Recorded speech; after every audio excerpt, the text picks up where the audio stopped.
Pangalangaite. Karanam Paramananda Madhavam Sri Chaitanya Mishram Katanchana Smrite Yasmin Dushkaram Sukram Bhavet Vismate Pritam Syat Sri Chaitanyam Namamitam. Hare Krishna. So we are more or less here. Yesterday we read this purport. Okay. So today we should start from here. Okay, please read.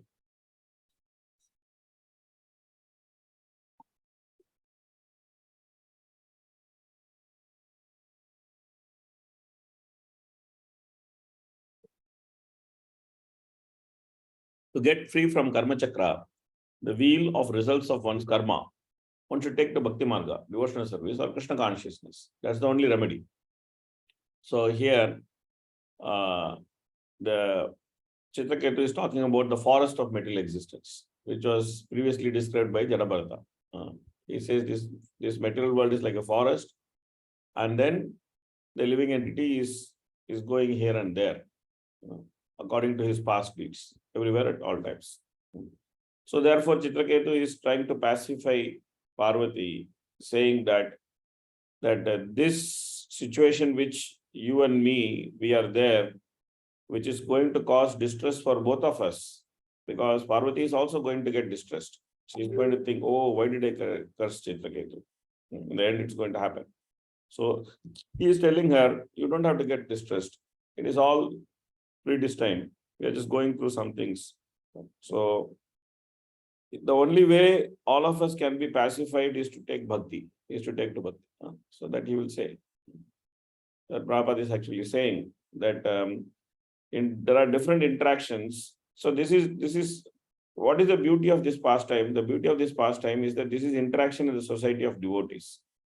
Chitraketu is also devotee. Lord Shiva, he is also devotee. Vaishnava Namita Sambho. And Mother Parvati, she is also devotee. So it is interaction in the society of devotees. It is not some interaction between a devotee and a non-devotee. It is interaction in the society of devotees. Within the society of devotees, there also could be misunderstanding, like what misunderstanding happened between Chitraketu and Parvati. Chitraketu and Lord Shiva did not have any misunderstanding. Chitraketu and all the great sages who were sitting in the assembly, they did not have any misunderstanding. But Chitraketu and Parvati had some misunderstanding. I mean, the misunderstanding came from Parvati. Chitraketu was responsible for it, but the misunderstanding came from Parvati. So it could happen. In the society of devotees also, there could be some serious misunderstandings. And due to that, one devotee may become angry with another devotee and then may give some consequence to the devotee, etc., which is what is happening here. Now, Chitraketu, in the face of this consequence, is undisturbed. He is undisturbed. He clearly understands that, okay, it's all predestined. So you should just focus on Krishna consciousness. So in this verse, Ajna is very significant. In the material world, living entities are Ajna, or ignorant in different degrees. That's very interesting. What Prabhupada says, ignorant in different degrees. One must therefore promote himself to the stage of goodness through his character and behavior, and then gradually come to the transcendental platform or Adokshita platform, in which he realizes both his position and position of others. The process by which the results of actions are ordained are called niyatam, and they are always working. So Chitraketu has raised himself to that platform. So he is clearly able to see that why Parvati cursed, why he spoke certain words, what has been ordained. He is able to see everything. He is able to clearly see everything. So therefore, he is undisturbed. But at least if we are not able to see, if we understand the philosophy behind it, then still we can remain undisturbed. We may not be able to see like what Chitraketu is seeing. Chitraketu is seeing everything. He is seeing that, oh, Lord is making plan. The Lord is acting through Parvati. So this curse is only for me to go back home, back to Godhead. So I should happily accept this curse because this is the way I will go back. All this Chitraketu is able to see. So therefore, he is completely undisturbed in his dealings with Parvati. And not only is undisturbed, he is also trying to pacify Parvati also. He is telling that, okay, don't worry.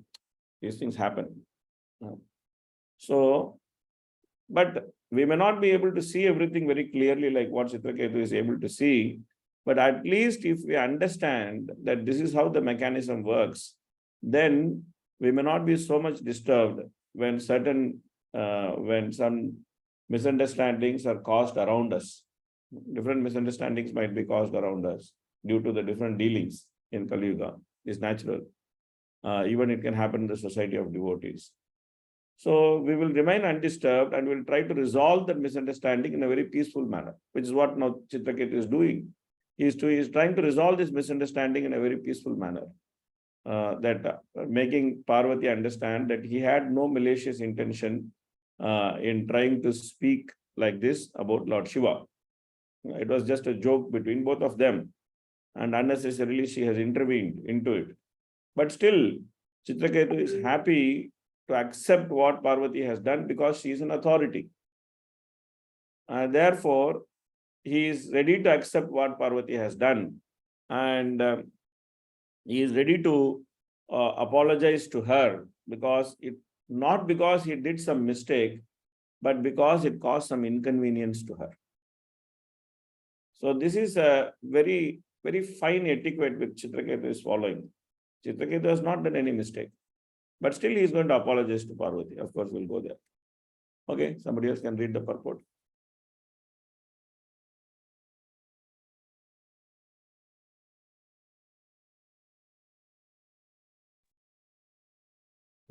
Krishna wants us to give up all other engagements and surrender unto him. If we do so, where will the cause and effect of this material world be? There is nothing like cause and effect for the surrendered soul. Srila Vishwanath Chakravarti Thakur says in this regard that being put into this material world is like being thrown into a mine of salt. If one falls into a mine of salt, he tastes only salt wherever he goes. Similarly, this material world is full of miseries. When one comes to his senses, when he becomes Krishna conscious, he is no longer concerned with the various conditions of this material world. He is not concerned with happiness or distress, curses or favors, or heavenly or hellish planets. He sees no distinction between them. Yeah. So this is all these things matter when a person is in material consciousness. Then he is looking for somebody's favor, he is trying to avoid somebody's curse, or he is looking to be in a certain place and not be in a certain place. But if one is ready to accept whatever comes to him as Krishna's mercy, then the material world with its duality more or less ceases to exist for him, because he is accepting everything as Krishna's mercy. Of course, it's not so easy. It's a very difficult situation. But we should try to practice it as much as possible, because unless we try to transcend these dualities of material world, we cannot be fixed in devotional service. Otherwise, the disturbances of material world will keep coming and disturbing our material service, our devotional service, and then we will not be able to reach the platform of Nishtha, being steady. If you're not going to Nishtha, then obviously we are not going to Ruchi, we are not going to Asakti, we are not going to Bhava, we are not going to Prema. So it's important that we try to reach this platform of Nishtha. So in order to do that, then this is required to accept what comes on its own accord, whether it is happiness or distress, whether it is a curse or favor, whether it is one situation or another situation. It is important to see if we can accept it. Of course, we can try to make some, we can try to normally counteract it. Like Chitraketu, he is normally counteracting it. And his style of counteraction is not to nullify the curse or to go and curse Parvati in retaliation. That is not his style of counteracting. His style of counteracting is to go and pacify Parvati, and at least to make it clear to her that I am not offensive towards your husband. You please be satisfied with this. As far as the curse is concerned, he has already decided to take that curse on him. So he is not worried about the curse itself. So he is also counteracting, but his level from which he is counteracting is completely different. He is not trying to resist the curse, or he is not trying to tell Parvati, hey, don't curse me, or take my curse back, or trying to please relieve me from this curse. He's not trying to do all that with Parvati. Rather, he is trying to tell Parvati that remove the misunderstanding from your heart. As far as the curse is concerned, that's okay. That I will handle it. You don't worry about it. But at least you remove the misunderstanding from your heart. That I am not such a bad person, what you are thinking. So that is his counteraction. And sometimes we may try to do this rather than trying to defend. We may just try to remove the misunderstanding in the particular situation. It's a very instructive pastime from that perspective. Okay, continue, please. Roji, one question could I ask? Yes. Roji, this trying to clarify our intentions. Also, sometimes, a lot of time may go just in clarification, and sometimes no, it may be difficult because the other person also has his strong opinion about there is a mistake, and you understand, like this is not so easy acceptable. Even sometimes somebody is trying to clarify the intentions and all that. So is it like no one can just focus on devotional service, and as in by practicing devotional service he's also practicing then because of focusing on Lord and going with good intentions in our own devotional service, then Krishna will take care of, he'll adjust things. Or in that situation, one should also be trying to clarify the intentions and all that, because sometimes it becomes difficult that time also. Yeah, but see how certain mistakes, and even sometimes we also may not be very clear about our intentions also. Though we may not be grossly having any, ill intentions or something, but it's not so clear also because we are also not in so much goodness. We may be also, affected by the lower modes. So to clarify intention, how much, if you can little more make it understandable, what way one should deal with that? Yeah. So what Chitraketu is doing here is quite instructive. He did not refuse the curse. Okay. And he did not fail to apologize. Okay. So here he accepted the curse. He also apologized. From that premise, he tried to explain himself. Okay. So normally what happens when someone thinks that we have done a mistake, and then they want to give some consequence for that, we are trying to resist the consequence. That's where most of the time the argument happens. But if we accept the consequence, and then if we just clarify the situation, then the person to whom we are clarifying, he may be more amenable to what we are trying to tell him. Okay, so that's an important thing. And also, if there is a misunderstanding, if we take a position, we should take a humble position, apologize for the misunderstanding, then try to clarify. It does make a difference. But if we just resist, then it comes from the defending mentality. So when you just resist, when it comes from defending mentality, then the reaction is also to defend. So because it's just defending mentality versus defending mentality. So then it might become a little difficult. Now the question, the other part is that whether we should spend a lot of time trying to clarify ourselves. Necessarily not. If we have tried to explain to a reasonable extent, I think we should also be happy, because if the other person is able to understand or not understand, every time it may not be like that. In this case, everybody is exalted personality. In our case, at least we may not be exalted personality, and the other person also may not be so much exalted personality. So there may be still other things in play. It may be just interaction between anarthas to anarthas. It may be some interaction like that. So at least if we remain honest, and if we remain neutral, and if we explain ourselves not too much, but to a certain extent that we have clarified something, then I think it is still fine. But should we not explain at all? That's not a good strategy, because we are in a society of devotees, and in a society of devotees, relationships are quite important. So if there is a misunderstanding, then better we explain our position.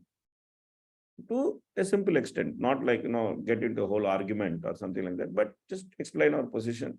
But explain the position from by taking a humble stand, not by taking a defending stand, by taking a humble stand, by acknowledging that there is some misunderstanding and by apologizing for that misunderstanding and taking a humble stand. If we try to explain the position and if we try to remain neutral, then most of the time, even if that person is a little bit upset in the beginning, then as time goes, the person understands, okay, this guy has honest intention, is not like meant to do something malicious. So then generally things fall in place. But if we just leave it without explanation, then it may just leave a bitter thought in between in that relationship, which is not very good. Why to actually have that kind of situation in a Vaishnava society is not. But the most important thing is that we should not go with a defending mentality. Like, we find that Chitraketu does not have defending mentality. He's not trying to defend himself. We find that with Daksha. Daksha is trying to defend himself. He's saying that I am doing right thing, Shiva is doing wrong thing. And then he is saying that how he is right and how Shiva is wrong. And then he goes on to blaspheme Shiva more and more, just to prove that I am okay, Shiva is not okay. So when we go with that mentality, then it becomes a problem. So that's some thoughts on this. But sometimes it may be like too much misunderstanding, and you may just leave some time to pass, to things to cool down, and then you may try to do some explanation or whatever it is. Then call the person for prasad or something, or do some service to him and then try to explain to him. So, okay, please continue. Roji, this desire to be, like our intention should be understood, or I should not be misunderstood and all, means this can also be like sometimes colored with some consciousness now, like why we want to be understood or why our intention should not be judged. Means we feel bad about it, that intentions are not understood and all that. But here we see how Chitraketu Maharaj, Chitraketu Maharaj, how he is, what is his internal feeling, whether he's feeling.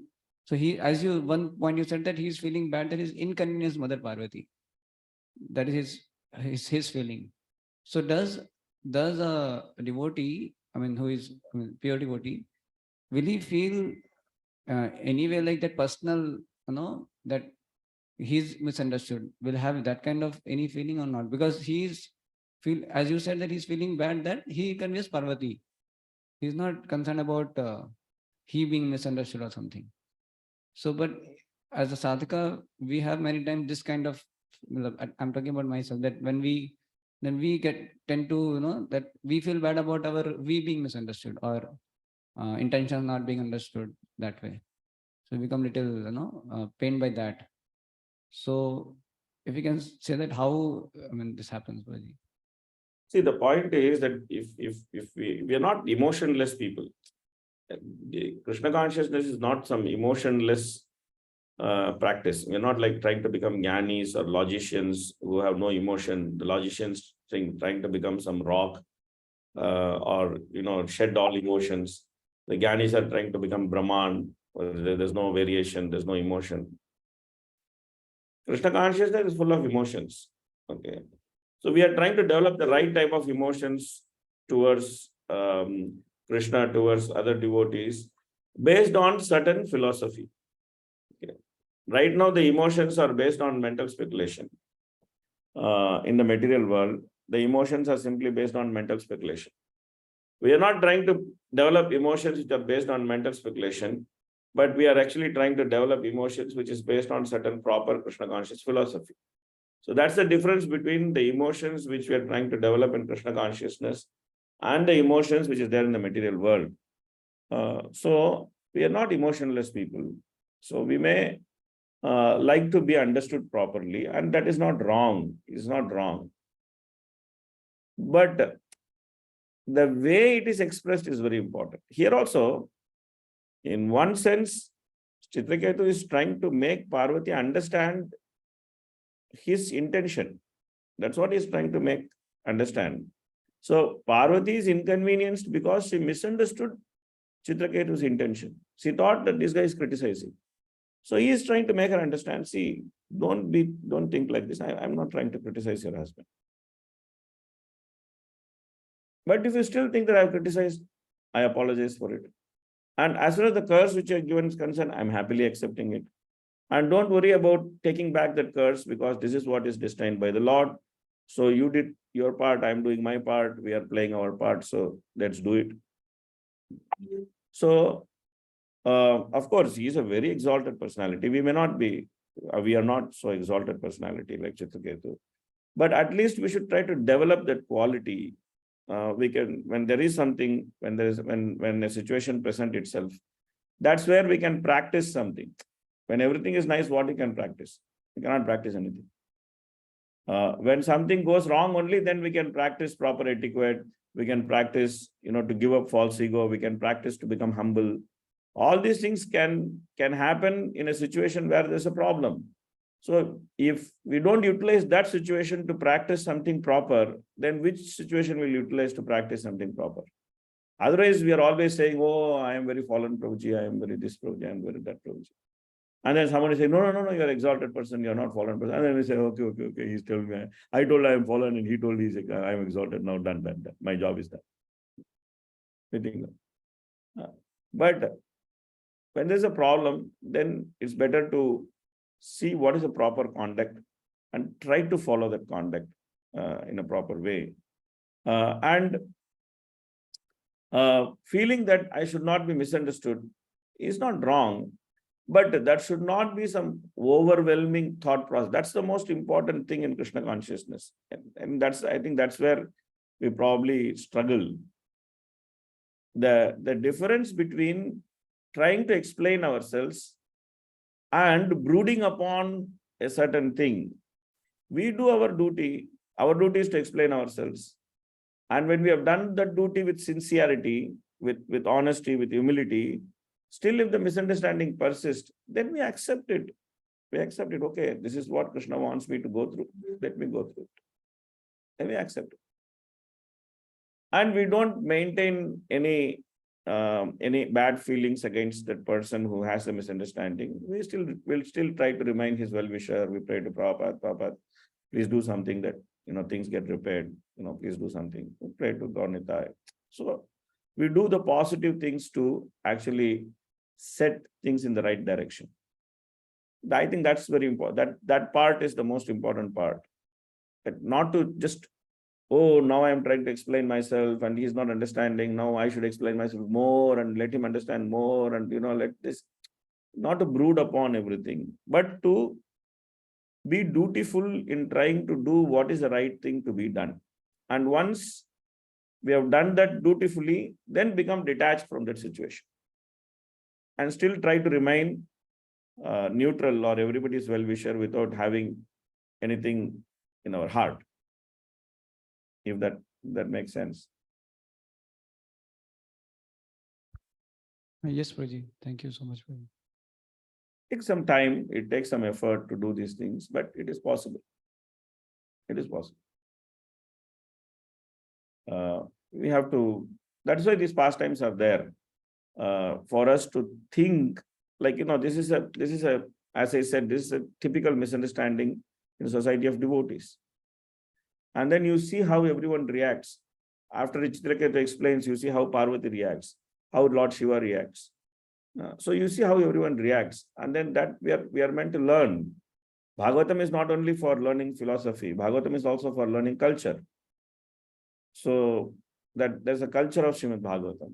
So the culture of Srimad Bhagavatam can be learned by observing the interactions amongst devotees. That is also another learning we get from Bhagavatam, that there is some culture which is there. And that we can learn by seeing these different interactions. And of course, there is philosophy. There's a lot of philosophy behind it. Acceptance of Krishna's will, the neutrality towards the dualities of the material world. So many different philosophical points are there. Vaishnava Brad and how it acts and all these different points which we have been discussing. But there's also this very beautiful interaction between these three people, three personalities, which is Chitraketu, Lord Shiva, and Parvati. And then there's also this silent interaction with the sages. These sages, they are also actors there. They're sitting there. And see how they are maintaining gravity amongst all these things. So this is very nice to see as an interaction amongst a society of devotees. And then that should be learned, that we should learn, okay, now this is something which we should learn from. That's also another important learning. Okay. The question may be raised why the living entities are situated in different conditions and who has arranged this.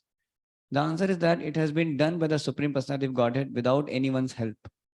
By Sattva-guna, the Lord maintains the material world. By Rajoguna, he creates it. And by Tamoguna, he annihilates it. When they're in Sattva-guna, the mode of goodness, they feel happiness. When in Rajoguna, they are distressed. And when in Tamoguna, they have no sense of what to do or what is right and wrong. Yeah, so therefore, in Kali Yuga, most of them are in Tamoguna. That people don't have any sense of what is right and what is wrong. They're facing so much distress due to Rajoguna. So there's a combination of Rajoguna and Tamoguna in Kali Yuga. So our duty is to raise ourselves to Sattva-guna and then try to transcend the platform of these three modes, and then try to situate ourselves in Krishna consciousness. Then we can see that how the Lord is acting in various circumstances. We can try to see that.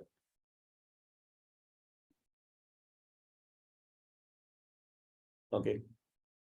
Although the Supreme Personality of Godhead is the ultimate doer of everything, in his original transcendental existence, he is not responsible for the happiness and distress or bondage and liberation of the conditioned souls. These are due to the results of the fruitive activities of the living entities within this material world. By the order of a judge, one person is released from jail and another is imprisoned. But the judge is not responsible for the distress and happiness of these different people is due to their own activities. Although the government is ultimately the supreme authority, the justice is administered by the departments of the government, and the government is not responsible for the individual judgments. Therefore, the government is equal to all the citizens. Similarly, the Supreme Lord is neutral to everyone. But for the maintenance of law and order, his supreme government has various departments which control the activities of the living entities. Another example given in this regard is that lilies open or close because of the sunshine, and thus the bumblebees enjoy or suffer. But the sunshine and the sun glow are not responsible for the happiness and distress of the bumblebees. Yeah, so this is the most basic philosophy. We have been covering this philosophy from Bhakti Shastri in 4.14, 5. Bhagavad Gita 4.14, 5.15, 5.16. The Lord is speaking the same point that that he is not responsible for this, and Prabhupada has given many examples all over Bhagavad Gita, Bhagavatam. He gives the example of rain and vegetation. He gives the example of different type of trees with different taste fruits. They're coming in they're growing in the bank of Ganges. So here he is given the example of judge, and again the bumblebee. So many times this concept has been explained to make us aware that we should take responsibility for our suffering and our and the dualities which we are experiencing. We should take responsibility for it, and then we should become sober, not to be disturbed by this. So Krishna also explained in Bhagavad Gita, Matra Sprashastu Kaunteya Sridoshna Sukha Dukkada Agama Apayuna Nityastan Titikshasya Bharata. Just tolerate it. Just tolerate it. Be sober in the face of it. This is a basic step to become Krishna conscious. If you are simply carried away by this, then most of the time will go in handling this. Mind will spend a lot of time in thinking about this. So the amount of time mind spends in thinking about this that much amount of time mind will not spend in thinking about Krishna. That is very important thing which we should understand. That we have limited time. In a day, we have 24 hours only. We don't have more than 24 hours. So in that 7-8 hours or 6 hours, we are sleeping. So whatever hours we are sleeping, 6 to 8 hours, that is gone. In that 6 to 8 hours, what do we think, what we don't think, it is not under our control. Sometimes we may think so many things in a dream. It is not under our control. Then the waking up time is there. Let's say if it is like 8 hours, that means 16 hours of wake up time is there. So in that 16 hours of wake up time, we are continuously thinking about something or other. We are not keeping our mind blank. We are thinking of something or other. So when that something or other is about expanding the movement, about doing our service properly, about thinking of Krishna, then that something or other is useful. But if that something or other is simply occupied by unnecessary thoughts of disturbance which is caused due to the experience of duality in the material world, to that extent we have not thought about Krishna. So therefore, we should be careful not to be carried away by these dualities which we experience in this material world, knowing fully well that we are responsible for it. So then, okay, anyway, we are responsible for it. What is there to think about it too much? Let's focus on what we need to do. Okay. Nonetheless, he wanted to satisfy her because although his verdict was natural, she was displeased with him. As a matter of course, Maharaj Chitiketu begged pardon from Parvati. You see, this is what he did. So it is very clear for him that he was very clear about what has happened. But because Parvati was displeased with him, so he wanted to clarify that position. And that was causing some inconvenience to her. So he wanted to clarify that position. So he didn't want to just leave it as it is. He could have actually left it as it is. He could have just accepted the curse and become a demon and then prayed to Lord, gone back to Godhead. But he did decide to speak to Parvati and pacify her, explain to her, beg pardon from her, and make her understand that that the misunderstanding was not required. So, therefore, maintaining relationships is very important. We should not be very unmindful about these things. These maintaining relationships in a devotional society. Okay, if it is there, it's there. If it's not there, it's not there. It should not be like that. Not be unmindful about relationships. We should be careful about relationships, especially when we know that we are dealing with nice devotees. Sometimes we may have to deal with people who are not so nice. Then it's okay. We can think that, okay, let's keep away from them. That's okay. Because a Madhyamadhikari has that discrimination of whom he can deal with and whom he cannot deal with. So even when we keep away from devotees, we should not disrespectfully think about them. We may just think, okay, I am not able to deal with this person, so I am away from this person. But this person is going through his own rigmarole with Krishna, and at some point, everything might settle down. So without being disrespectful or without bearing any malicious intention towards that person, we may still keep away from someone. It's fine, it's okay. Because it's the Uttamadhikari who can actually deal with everybody. If we are not in that platform, then definitely we will not be able to deal with everybody.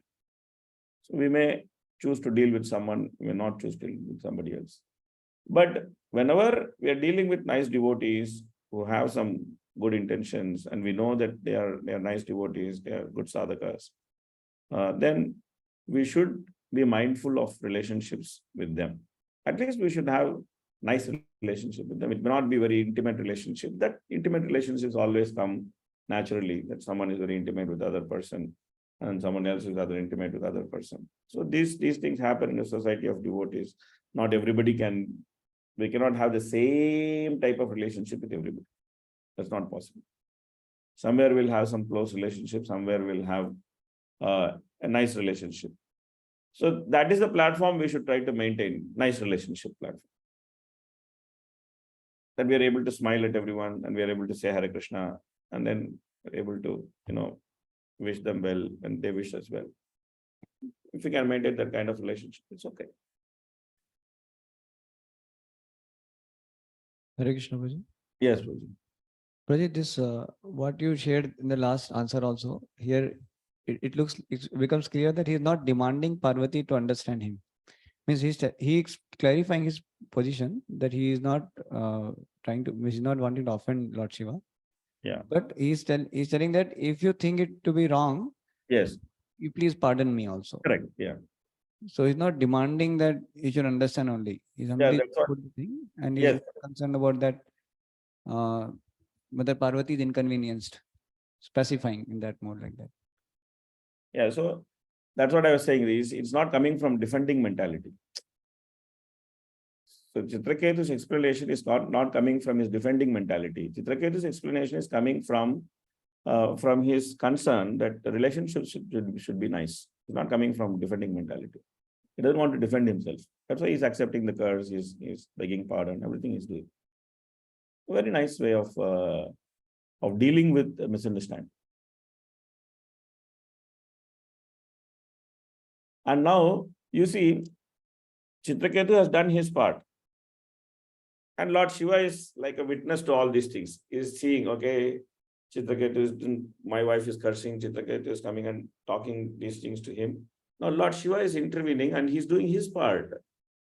Now he is pointing out to Parvati that, see, my dear wife, you floundered. You made a mistake. Because he is authority to his wife. So therefore, now he is speaking. He is telling his wife, you see what is the consequence of what you have done. You should not have intervened into this. So he is doing his duty. He is doing his duty. So this is good management. It's very good management. Because there are two devotees who are having misunderstanding, and then one devotee is an authority for the other devotee. So he is not thinking that, okay, these two devotees are having that misunderstanding, let them have that misunderstanding. Let me not break my head with it. It's their problem. Let them, this fellow has said something, she has heard, okay, it's fine. No, let them sort out between themselves. Let me not take any headache from my side. So because he is authority, he is also intervening and he is trying to also set right the situation. And in Bhagavatam, we quite often we see this, that even in the case of Priyavrata and Swayambhu Manu and Narada, there is a misunderstanding. That Swayambhu Manu wanted Priyavrata to come and rule. Priyavrata was not so much interested. Narad Muni was not very keen. So then Brahma was not thinking, okay, these guys, they are all Mahajan, let them sort out why I should go and intervene with them. Swayambhu Manu is one Mahajan, Narada is another Mahajan. Both of them know the secret of religion. So let them sort out between themselves. What is my business? No, he doesn't live like that. He actually comes there and he also brings one more Mahajan with him, Lord Shiva. And then he tries to pacify the whole situation because he is authority. So he is duty bound to act. So he is acting and he is doing the proper thing. And he is trying to set things right. He is trying to put things in perspective for everyone. And in the end, we see that everyone is happy. Because the person who is an authority, he has acted in proper manner. So therefore, in the end, we see that everyone is happy. So that's our duty when we are in that position of authority. Then we should act like this. This is very good management. It's a good management lesson. That what is the role of authority in maintaining nice relationships amongst devotees? What is the role of authority? The authority has an important role to play because the nature of Kali Yuga is that it is going to cause friction. Then authority cannot be indifferent to it. So he should intervene and he should make things in such a way that that very good relationships prevail among devotees. And then he does that also very nicely. He doesn't tell Parvati that Parvati, you stupid lady, you don't know what to do, you have done something wrong. He doesn't say all those things. What he's saying, he is calling Parvati as Shushroni. Shushroni. What does Shushroni mean? Shushroni means, oh, beautiful one. So this is very typical of Lord Shiva. Whenever he wants to say something unpleasant to his wife, first of all, he will glorify her. Even you see in the fourth canto, how Shiva speaks to Parvati. He will tell her that you should not go to your father's house. But he will say, oh, beautiful-eyed one, you should not go to your father's house. Oh, fair lady, you should not, you should not try to disobey my order. So he is criticizing her, but he is also glorifying her. Because Lord Shiva is a very nice husband. He knows when the husband appreciates the beauty of the wife becomes very happy. Because the wife thinks that her beauty is meant for her husband. That is the mood of the wife. Her beauty is not meant for anybody else. Her beauty is simply meant for her husband. So she is always looking for some acknowledgement from her husband about her beauty. So this is natural for a woman because she is beautiful in her own way, by her conduct, by her appearance, by her conduct, by her etiquette and behavior towards the husband. She has a certain beauty and she expects the husband to appreciate that beauty. And when the husband appreciates that beauty, then she actually becomes more inclined to hear what the husband says. Because he is coming from the right platform. So she becomes more inclined to what the husband says. So Shiva is a very good husband. So how to chastise wife? This we have to learn from Lord Shiva. There are not many grahasthas are here, all brahmacharis are here. So they need not worry about these things. But in general, those grahasthas who are there, they should know that this is the technique of telling something to a wife which she will not like to listen so easy. Anyway, it's all different types of interactions. So Bhagavatam is, if you actually study Bhagavatam purely from interaction perspective, it's so beautiful that how the interactions are taking place in different relationships, in different things, how people in different difficult circumstances deal with each other. It's all very, very beautiful from very sophisticated interaction perspective. It's very sophisticated and very polished interactions they are having. They're not having some indecent interaction. They're having some very, very sophisticated interactions. So from that perspective, if you actually study Bhagavatam, it's a very, very interesting study. Very interesting study. Okay, anyway. Okay, please read. My dear Parvati, you are very beautiful in your bodily features. Certainly you are glorious, but I do not think that you can compete with the beauty and glory of the devotees who have become servants of the Supreme Personality of Godhead.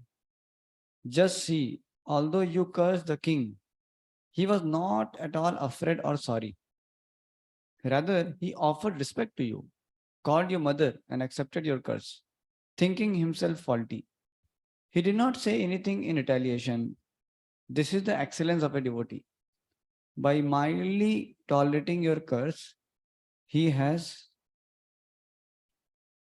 certainly excelled the glory of your beauty and your power to curse him. I can impartially judge that this devotee Chitraketu has defeated you and your excellence simply by becoming a pure devotee of the Lord. Indirectly, Lord Shiva forbade Parvati to commit the mistake of cursing a devotee like Chitraketu. He indicated that although she was powerful, the king, without showing any power, had excelled her power by his tolerance.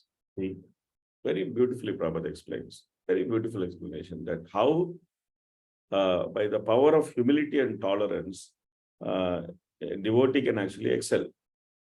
And now, what Prabhupada is saying here, this also we should think about very carefully, because Parvati's beauty is not some just beauty of another some another beautiful woman. So in order to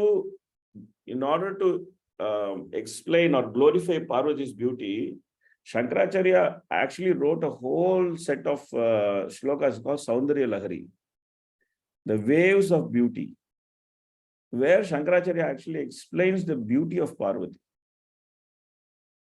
So she's so beautiful, and she has unparalleled beauty in this material world. She's the mother of this material world, and then she has unparalleled beauty in this material world. So Shiva is glorifying that beauty, and at the same time, using that beauty, Shiva is teaching her a nice lesson. And he has told her very nicely that you see, there is an interaction which happened between you and Chitraketu, and in that interaction, your play was power play, that you actually showed power, and you showed what you can do with your power. And Chitraketu showed what he can do with his etiquette. So that's why when Chaitanya Mahaprabhu is talking about etiquette to Sanatana Goswami, he is actually telling Sanatana Goswami that it doesn't matter how much power you have. If you actually show proper etiquette, that is the ornament which you wear. You may be a very powerful personality. You say, Yadyapi to tumi ho jagat pavana. You have the power to deliver the whole world. And by your touch, Tumar sparsha pavitra hoy deva munigana. By your touch, great sages and the great demigods, they will be purified. But still, you should maintain etiquette. And you have maintained that etiquette, therefore you are glorious. So that's the power of Vaishnava etiquette. It's not just a formality. Vaishnava etiquette is not just a formality, or it's just a nice thing to do. It's very, very powerful. It's the power of the etiquette that actually defeats Parvati. Chitraketu simply defeats Parvati by actually following proper Vaishnava etiquette. So that's why in a society of devotees, following Vaishnava etiquette is very important. Is very, very important, because by following such etiquette, a devotee becomes very powerful by his mild behavior and tolerance. Very nice purport, and very nice way Lord Shiva actually points out to Parvati that how she has done a mistake. Okay, please continue. They do not mind reverses in life, because in the service of Narayan, they have learned to tolerate whatever hardships there may be. They do not care whether they are in heaven or in hell. They simply engage in the service of the Lord. This is their excellence. So same thing, same disposition Parikshit also has. He is also saying, let this snake or whatever magical creature which has been created by the Brahmana, let it come and bite me. But my interest is simply to hear Krishna Katha. So please, you speak Krishna Katha so that I can be sanctified. So he is not so much worried about the impending curse which is going to act in the form of his death. He is more interested in devotional service. And then you see the type of questions he is asking. You know, he gets into so many different details. You'll find he asks some very interesting questions in the end of this canto. He's asking about Pumsavarna ceremony. Now, you actually see who is asking this question, in what circumstance he is asking this question. If you actually think that if a man is married and then he wants to have some child, and then he is asking about what is the importance of Pumsavarna ceremony and how to do the Pumsavarna ceremony, then it makes sense. It makes sense. Now, Parikshit is going to die. He has few days left. And then he's asking the details of Pumsavana ceremony. Sometimes very, very interesting that how Parikshit does things. Okay. Please read. Those who are not Narayana Para, pure devotees, must be disturbed by this duality of the material world. Whereas devotees who are simply attached to the service of the Lord are not at all disturbed by it. Despite the disturbing dualities of the material world, devotees are not disturbed at all because they fix their minds on the lotus feet of the Lord and concentrate on the holy name of the Lord. They do not feel the so-called pains and pleasures caused by the dualities of this material world. Yeah, so it's very important that if we are still feeling the dualities of this material world, then we should understand that we have not become Narayana Para. We have not become pure devotees. So we should work our way through to become this. These are all aspirational goals for us, that we aspire to be like this. And we aspire to practice devotional service like this. So these are all good aspirational goals for us, that when we will be like this, that the disturbances of the material world will not affect our devotional service. We should always think about these things. And then we should try to also practice when there is some disturbance, try to practice these things, sometimes go back to the past time, read what Prabhupada is saying, see how the devotees have reacted, and then try to see how you have reacted and try to moderate yourself and try to behave in a certain way, which is more acceptable, what we learned from the past time. Try to behave in a certain way is more acceptable. These are important things to do. That's why these pastimes are there. Okay. Please read. The distinction between happiness and distress in the material world of duality are simply mental concoctions. For the so-called happiness and distress are actually one and the same. They are like the happiness and distress in dreams. A sleeping man creates his happiness and distress by dreaming, although actually they have no existence. The other example given in this verse is that a flower garland is originally very nice, but by mistake, for want of mature knowledge, one may consider it a snake. Vishwam Purna Sukhayate. A devotee accepts the distress of this material world as happiness only due to the causeless mercy of Sri Chaitanya Mahaprabhu. By his personal behavior, Sri Chaitanya Mahaprabhu showed that he was never distressed, but always happy in chanting the Hare Krishna Mahamantra. One should follow in the footsteps of Sri Chaitanya Mahaprabhu and engage constantly in chanting the Mahamantra. Hare Krishna, Krishna Krishna, Hare Hare, Hare Ram, Ram Ram, Hare Hare. Then he will never feel the distress of the world of duality. In any condition of life, one will be happy if he chants the holy name of the Lord. In dreams, we sometimes enjoy eating sweet rice and sometimes suffer as if one of our beloved family members had died. Because the same mind and body exist in the same material world of duality, when we are awake, the so-called happiness and distress of this world are no better than the false, superficial happiness of dreams. The mind is the via medium in both dreams and wakefulness, and everything created by the mind in terms of sankalpa and vikalpa, acceptance and rejection, is called manodharma or mental concoction. Vete bhadra abhadra jnanaya sabha manodharma, e bhala, e manda, e sabha brahma. Very nice verse. Chaitanya Mahaprabhu speaks. Anyway, so the point is very clear that as long as we are in the mental platform, we have to experience these dualities. So therefore, we should try to come out of this mental platform.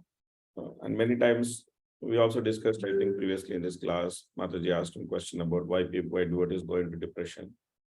And then we try to discuss some points about being in the mental platform. So that's the whole point, that being in the mental platform and looking at everything from the mental platform means that definitely there will be experience of duality. Someone criticizes us, will become very sad. Someone glorifies us, will become very happy.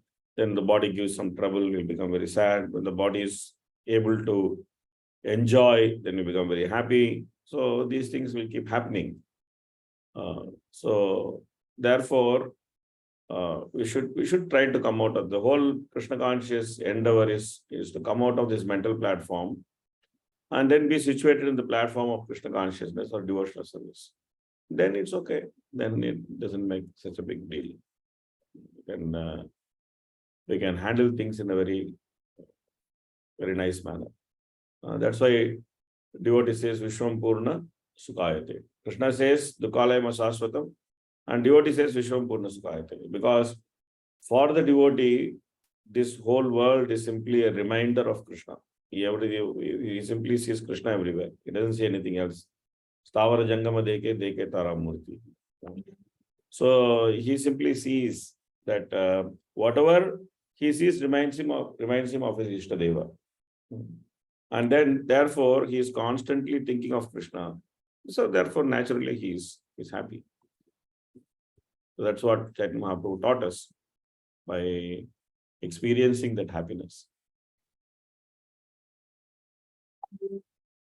Okay. Please read. Here is a distinction between a devotee and a philosopher who speculates on the subject matter or transcendence. The speculative philosopher tries to understand that this material world is false by cultivating knowledge. But this understanding is automatically manifested in the person of a devotee without separate endeavor. Therefore, unless the so-called Jnanis take shelter of Vasudev, their speculative knowledge is imperfect. Lord Shiva, of course, is above the ordinary human beings, yet he is unable to understand the Supreme Personality of Godhead. Lord Shiva is not among the ordinary living entities, nor is he in the category of Lord Vishnu. He is between Lord Vishnu and the common living entity. Yeah, so he is own tattva. He is own tattva. So it is said that it is very difficult to understand his tattva also. And he is saying it is difficult to understand Vishnu.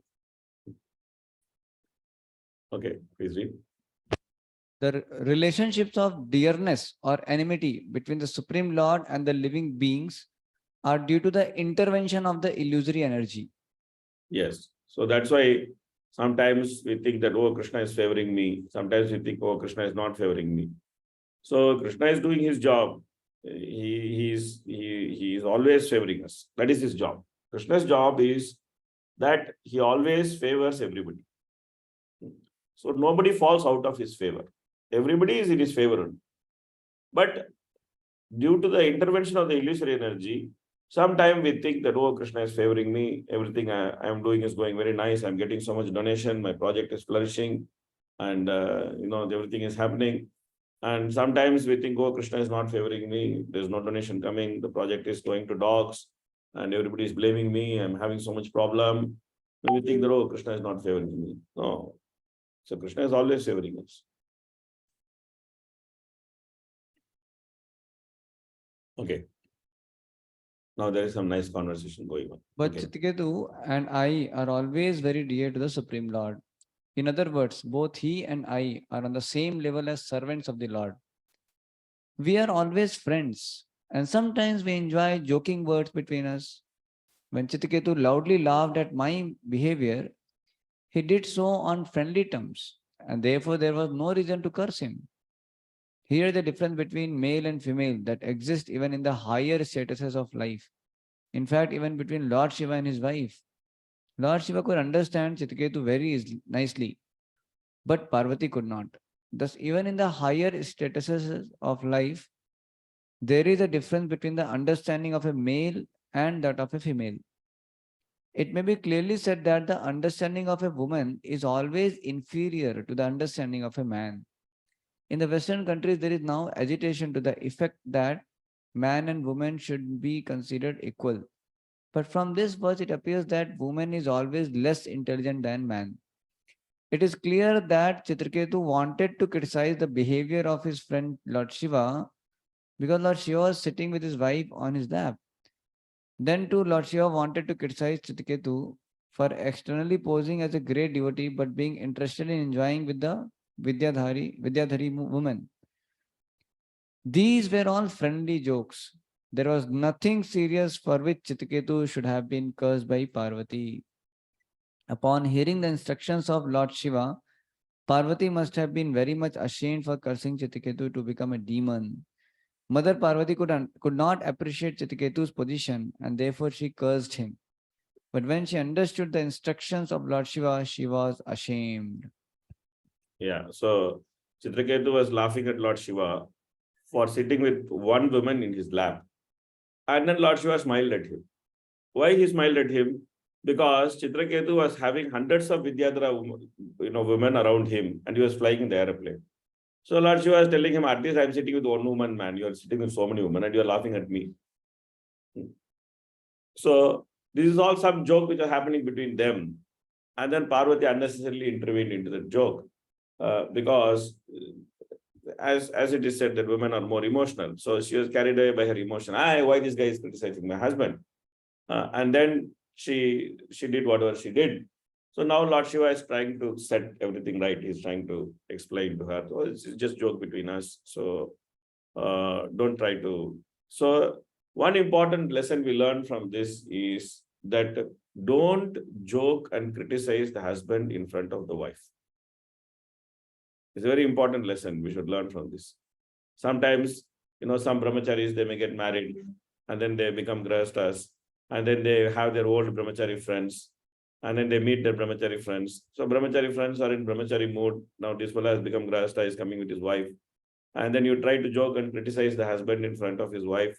Then the wife becomes very offended. He's thinking, what is this guys? So he's senseless guys. They're talking like this to my husband. So there's one nice lesson which we should learn.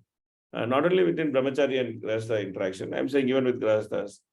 So it's not very good to criticize the husband in the presence of the wife, or make jokes which depreciate the husband in the presence of the wife. Many times the wife might misunderstand. It might be very common, the wife may misunderstand. She may not understand, okay, these guys are joking with each other. And she may think, oh, what is this? What is this? There's also this pastime in Lord Chaitanya's pastime where, this young Muslim boy, he was raised by this Brahman, and then he became the ruler, and his wife was constantly harassing him because she saw that there are some beating marks on her husband's body, and then she asked, hey, who beat you like this? And then he said, oh, when I was a small boy, I was dependent on him and then he beat me. And anyway, I grew up, I became such a big man because of him. I'm very thankful to him. No, she was harassing him, saying, no. Now you are a big man. We should punish him. How dare he beat you? You should punish him. You should punish him. Like that. So sometimes it happens that some interactions happen and then it doesn't leave some very pleasant afterthoughts. So therefore, one should be careful to follow this etiquette, that not to criticize or not to depreciate the husband in the presence of his wife. So that's an important thing. Anyway, here it is explained that actually they were joking with each other. And then Mother Parvati couldn't understand this because she was naturally, women are more emotional, they are less intelligent. They use their emotion more to interact. They use their intelligence less to interact. So that is their nature. And there's nothing wrong with that nature. Because they have to be mothers. If they simply use their intelligence to interact, then they cannot be mothers. They have to use their emotion to interact because that emotional connect between the mother and child is very, very important. So then they can instinctively feel so many things the child is not able to communicate because of the emotional connect. I've always seen that that when the small children are there and the mothers understand the child's needs much better because the child is not communicating, child doesn't know, the child cannot express why he is crying. He can only express things by crying. He can express his inconvenience. He has only two languages. One language is blabbering, the other language is crying. There are only two languages. So when he is normal or happy, he will keep blabbering. He'll keep blabbering. And when he is inconvenienced, he'll cry. But because the connect of emotion is so strong between the mother and the child, the mother can instinctively understand, okay, the child is crying for this reason. She can instinctively understand. So therefore, women are naturally there to respond with emotion. It's not a defect. It's actually their glory. But of course, modern woman thinks it is a defect. And she thinks that when Prabhupada mentions women are less intelligent, she thinks that Prabhupada they think that Prabhupada is actually criticizing women. Prabhupada is not criticizing women. He is a pure devotee, and pure devotees don't see bodily distinction. Mahantaste samachitta prashanta vimanyava sugruta sadhavo. They are samachitta. They don't see distinction which is based on the body. So when they mention things like this, like when Prabhupada also calls people as rascals, it's not that he's scolding them. He's simply saying that they're ignorant. And he's saying that without any ill intention. Like when someone is trying to scold a woman, he may say, "Oh, Prabhupada has told you are less intelligent." So, but he's actually trying to utilize this sentence to put a woman down. But Prabhupada's intention is not to put women down. Prabhupada's intention is that everybody should become Krishna conscious, everybody should go back to Godhead. So he's not ill biased towards women. It's not his intention. When he's saying things, he's just saying things because that's what is the fact. But it's very difficult for modern even men and women, both of them, to understand when Prabhupada's statements like this are there. They try to actually see Prabhupada as a conditioned soul like them. And then that's an offense to see the Acharya as an ordinary person. So therefore, they are unable to appreciate what Prabhupada says. They are unable to appreciate what Prabhupada says. They struggle. They are unable to appreciate what Prabhupada says. So therefore, these things, when Prabhupada is saying such things, should be understood from proper perspective. It's not that Prabhupada is biased towards a woman, or Prabhupada is trying to put women down. Prabhupada wants men, women, everybody to go back to God, to be in their constitutional position, to enjoy ever blissful life with Krishna. That's what Prabhupada wants. And that's why he started this international system of Krishna consciousness. He gave shelter for men, he gave shelter for women. He trained men, he trained women, and he did so many things for both of them, just to make them Krishna conscious. Therefore, these things should be understood in the proper perspective. Okay, please continue. When Parvati remembered her former behavior in cursing Chitraketu, she became very much ashamed and covered her face with the skirt of her sari, admitting that she was wrong in cursing Chitraketu. King Chitraketu was so exalted in his character that in spite of being wrongly cursed by Parvati, he immediately descended from his airplane and bowed his head before the mother, accepting her curse. Chitraketu very sportingly felt that since the mother wanted to curse him, he could accept this curse just to please her. This is called sadhu lakshanam, the characteristic of a sadhu or devotee. Being protected by the Supreme Personality of Godhead, a devotee is always powerful, but a devotee does not wish to show his power unnecessarily.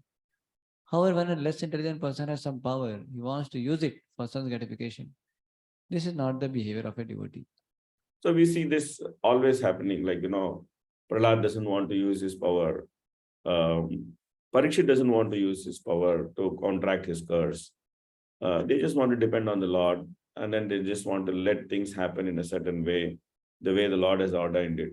So same way Chitraketu, he doesn't want to counteract his curse. He accepts it just to please Parvati. And then he just goes on with life. So that is why Vritrasura was having this disposition. So this is the answer to question of Parikshit, that how Vritrasura, being a demon, has this kind of disposition. That disposition Chitraketu developed by association with Narad Muni. And by hearing the instructions directly from the Supreme Lord, Chitraketu developed that disposition. And he retained that disposition as Vritrasura. And therefore, his behavior with Indra was super excellent. So this way, Parikshit Maharaj has answered the question that how a demand could be like this. Okay. One should not hear the statements of Srimad Bhagavatam from professional reciters, or else they will not be effective. Yeah. Avaishnavam Mukadangrim Utam Harikatamritam Shravanam Naiva Kartavyam Sarpochishtam Yatapaya. One should not hear anything about Krishna from a non-Vaishnav. Milk touched by the lips of a serpent has poisonous effects. Similarly, talks about Krishna given by a non-Vaishnava are always poisonous. One must be a bona fide devotee, and then he can preach and impress devotional service upon his listeners. Present Bhaktivinoda purports of the 6 cantos, 19th chapter of Srimad Bhagavatam, entitled Mother Parvati curses Chitraketu. So that brings us to the end of this chapter. So any questions or comments or any unfinished discussions which is there? Anything you would like to raise? This is your time. Hare Krishna, Prabhuji. I will present. Prabhuji, you were mentioning, this is regarding the discussion, how Prabhupada is mentioning that women to be less intelligent than men. So when we are talking from emotional, rational point of view and emotional point of view, so like we see that when in the condition, when they, even the men and women both, when take to spiritual life, so the definition will change, because the women, when they also take to devotional service, they become devotees. So naturally they also, they can become exalted. Like many, we see that even Janua Mataji in the past, Nitin was one sort, she acted like just Acharya. So can you please elaborate in this regard? So there are two things: being exalted and having a certain disposition which is natural to a certain body. They can coexist together. Okay. So it is not a defect, or it is not that it should not coexist together. Okay. They can actually coexist together. Okay. Prabhupada actually says in Kuntimarani prayer purports, Prabhupada says that women take easier to Krishna consciousness because of their emotional attachment. Okay. They can easily get emotionally attached to Krishna. So they take to Krishna consciousness more easily because they are very simple-minded. Okay. A man tries to analyze everything with intelligence. Oh, Krishna is God. Why Krishna is God? How Krishna can be God? No, this, that, this. But woman simply accepts Krishna as God. And then she sees Krishna, she feels so much, he's so beautiful, he does such a nice pastimes and that and this and things like that. And then she's naturally attracted, she becomes devotee. So that's not so bad. So that actually is part of her exalted nature. Like when Draupadi's sons are killed, then Arjuna comes to Draupadi and tells her that I will bring the head of Ashwatthama and you can stand on that head and take bath. You just imagine that scenario. That a person's head has been cut and then this woman is willing to stand on his head and take bath. Okay. How gory that scenario is. Imagine that scenario. Okay. And Draupadi is okay with it. She's saying, do it, man. Do it. And then Arjuna goes. And then when Arjuna brings Ashwatthama, then the same Draupadi is telling, oh, why are you tying him? Just release him. The son of Brahmana is your guru. You learned everything from him. You are your guru. And he's the only surviving son of his mother. I don't want her to feel the same separation which I am feeling from my sons. Just leave him, let him go. Don't punish him. Same Draupadi. The same Draupadi who is hearing that horrible vow which Arjuna is taking and not stopping him from taking that vow. The same Draupadi, when she sees Ashwatthama, her whole mood changes. So then Prabhupada writes both the things in those purports. Prabhupada says, oh, she's so soft-hearted. And then Prabhupada also says she's soft-hearted because she's a woman. So her emotion to punish Aswatthama is simply coming from her intention not to punish Aswatthama is simply coming from emotion. But Yudhishthira's decision not to punish Aswatthama is coming from logical intelligence of analyzing the Shastra. So both of them are coming to the same conclusion. But both of them come to the conclusion from two different directions. So Prabhuji, this emotional side, is it considered derogatory? It is not considered, again and again I'm saying it's treated for a woman, it's not considered derogatory. Yeah. But it also makes a woman vulnerable. That is the whole point. It also makes her vulnerable. So therefore, somebody can take advantage of her emotions. Somebody can make her a victim. Somebody can take advantage of her emotions. Recently, somebody sent me an article which came in a newspaper. It's a very interesting article. And in that article, there was an analysis of Sweden. In Sweden, statistically, wife beating is 0%. In Sweden, there is 0 incidence of wife beating happening. Why? Because in Sweden, the family structure is non-existent. They have destroyed the family structure in Sweden. The family structure is non-existent. So because a man is not marrying a woman, they're not husband and wife. So therefore, there is 0 wife beating happening. Very good statistics. But is there violence against the women happening? Yes. Year on year, violence against women is increasing in Sweden. Why? Because there is no family set up to actually protect the woman. She has been left vulnerable in the hands of men. And these men are doing more and more violence to this woman. Now, technically, it is not domestic violence because it's not a family.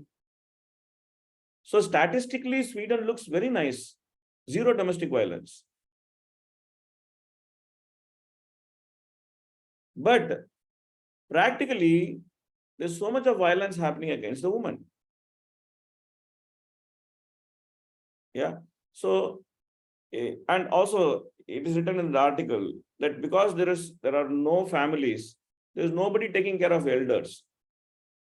So therefore, government has created a paid position in Sweden that if an old man is there, then he can employ a young man to take care of him, and the salary of that young man will be paid by the government.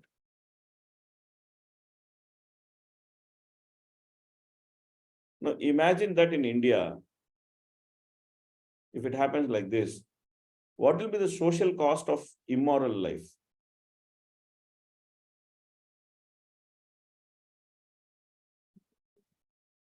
Ashwin. So therefore, women being emotional is not a disadvantage.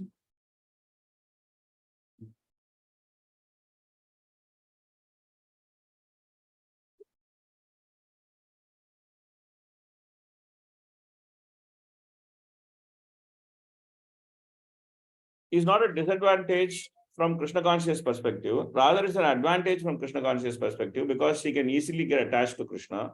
She can easily get attached to the process. It's not a disadvantage. It's an advantage. But it actually puts her in a vulnerable position. That's the point. That's the point.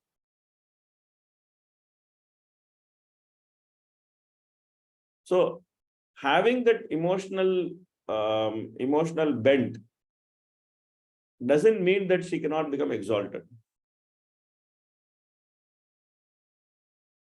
As long as she's nicely protected by someone who is exalted, she can become exalted. This is one part. Okay. Now this is the second part. Let's come to the second part. What is second part? Second part is in Kali Yuga, all men are having Shudra mentality. Okay. So according to Shastra, Stri, Shudra, Dvijabandhu. All the three are kept in the same category. So if a man thinks that I am better than a woman in Kali Yuga, he is also misplaced. His thought process is also misplaced. Because he is no better than a woman in Kali Yuga. Because in Kali Yuga, everybody has Shudra mentality. So having that Shudra mentality means that the man is also like a woman only in Kali Yuga, as far as his disposition is concerned. So he is no better than a woman. An ordinary man in Kali Yuga is no better than a woman. So if an ordinary man who comes with the same ordinary mentality and then tries to tell a woman that Prabhupada is saying you are less intelligent, so I am better than you, that means there's a problem with him also. There's a problem with him also. He's bringing the same Shudra mentality to Krishna consciousness. Yeah. So therefore, when a man becomes intelligent by Krishna consciousness, he understands that his role is not to exploit woman, but his role is to protect woman.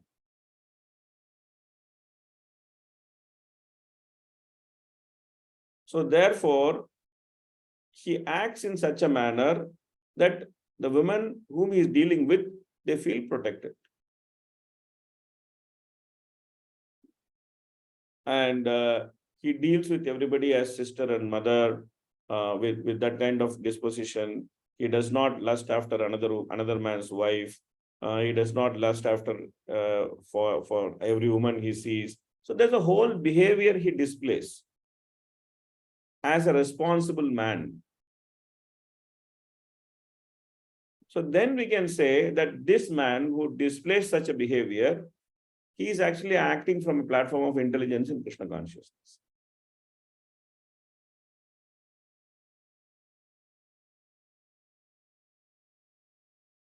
So these are some considerations about this point.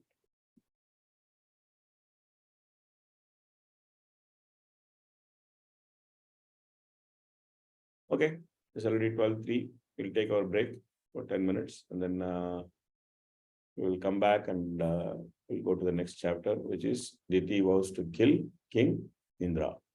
Again, a very interesting chapter. Okay. Hare Krishna, Krishna Krishna, Hare Hare, Hare Ram, Ram Ram, Hare Hare.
Thinking in this way, with a desire for a son to kill Indra, Diti began constantly acting to satisfy Kashyapa by her pleasing behavior. O king, Diti always carried out Kashyapa's orders very faithfully as he desired. With service, love, humility, and control, with words spoken very sweetly to satisfy her husband, and with smiles and glances at him, Diti attracted his mind and brought it under her control. Although Kashyapa Muni was a learned scholar, he was captivated by Diti's artificial behavior, which brought him under her control. Therefore, he assured his wife that he would fulfill her desires. Such a promise by a husband is not at all astonishing. So this is a very interesting pastime. In the previous pastime, we saw three people, Lord Shiva, Chitraketu, and Parvati. All of them are exalted. Now, in this pastime, we are going to see three more people, but all of them are not so exalted. Because in this pastime, everybody is trying to cheat everybody else. Yeah. And in the end, we are also going to get some lessons from this. So this is also another pastime which involves three people, where everyone's intention is to cheat the other person. So therefore, the dealings with them are also very duplicitous. Even though externally the dealings are very nice, but the dealings with them are also duplicitous. But in the end, because they all have some devotional service and then they all perform some devotional service, everything gets adjusted. So in the end, we also end up appreciating the power of devotional service. That even though people are not very mature and they may have multiple intentions, but simply by acting in the platform of devotional service, then one can cause auspiciousness for the other. So this we'll see in the end. But very interesting to see that after hearing about the dealings of three exalted personalities, we are going to hear about the dealings of three personalities who have mixed intentions. Okay, please continue. In the beginning of creation, Lord Brahma, the father of the living entities of the universe, saw that all the living entities were unattached. To increase population, he then created women from the better half of man's body. For women's behavior carries away a man's mind. Oh, my dear one, the most powerful sage Kashyapa, being extremely pleased by the mild behavior of his wife Diti, smiled and spoke to her as follows. Kashyapa Muni said, "O beautiful woman, O irreproachable lady, since I am very much pleased by your behavior, you may ask me for any benediction you want. If a husband is pleased, what desires are difficult for his wife to obtain, either in this world or in the next? A husband is the supreme demigod for a woman. The supreme personality of Godhead, Lord Vasudeva, the husband of the goddess of fortune, is situated in everyone's heart and is worshipped through the various names and forms of the demigods by fruitive workers. Similarly, a husband represents the Lord as the object of worship for a woman.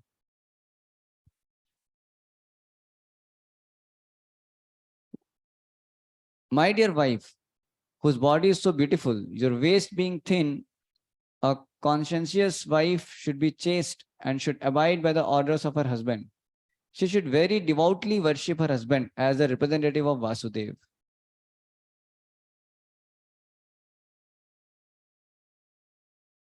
My dear gentle wife, because you have worshipped me with great devotion, considering me a representative of the Supreme Personality of Godhead, I shall reward you by fulfilling your desires, which are obtainable for an unchaste. I shall reward you by fulfilling your desires, which are unobtainable for an unchaste wife. Diti replied, O my husband, O great soul, I have now lost my sons. If you want to give me a benediction, I ask you for an immortal son who can kill Indra. I pray for this because Indra, with the help of Vishnu, has killed my two sons, Hiranyaksha and Hiranyakashipu. Upon hearing Diti's request, Kashyap Muni was very much aggrieved. Alas, he lamented, now I face the danger of impious act of killing Indra. Kashyap Muni thought, Alas, I have now become too attached to material enjoyment. Taking advantage of this, my mind has been attracted by the illusory energy of the Supreme Personality of Godhead in the form of a woman, my wife. Therefore, I am surely a wretched person who will glide down toward hell. This woman, my wife, has adopted a means that follows her nature, and therefore she is not to be blamed. But I am a man, therefore all condemnation upon me. I am not at all conversant with what is good for me, since I could not control my senses. A woman's face is as attractive and beautiful as a blossoming lotus flower during autumn. Her words are very sweet and they give pleasure to the ear. But if we study a woman's heart, we can understand it to be extremely sharp, like the blade of a razor. In these circumstances, who could understand the dealings of a woman?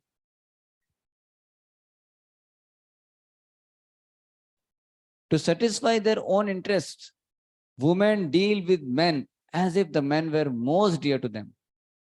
But no one is actually dear to them. Women are supposed to be very saintly, but for their own interests, they can kill even their husbands, sons, or brothers, or cause them to be killed by others. I promised to give her a benediction, and this promise cannot be violated. But Indra does not deserve to be killed. In these circumstances, the solution I have is quite suitable. Shri Sukdev Goswami said, Kashyap Muni, thinking in this way, became somewhat angry. Condemning himself, O Maharaj Parikshit, descendant of Kuru, he spoke to Diti as follows. Kashyap Muni said, So let's read these purports. And then we'll go to what Kashyapa said.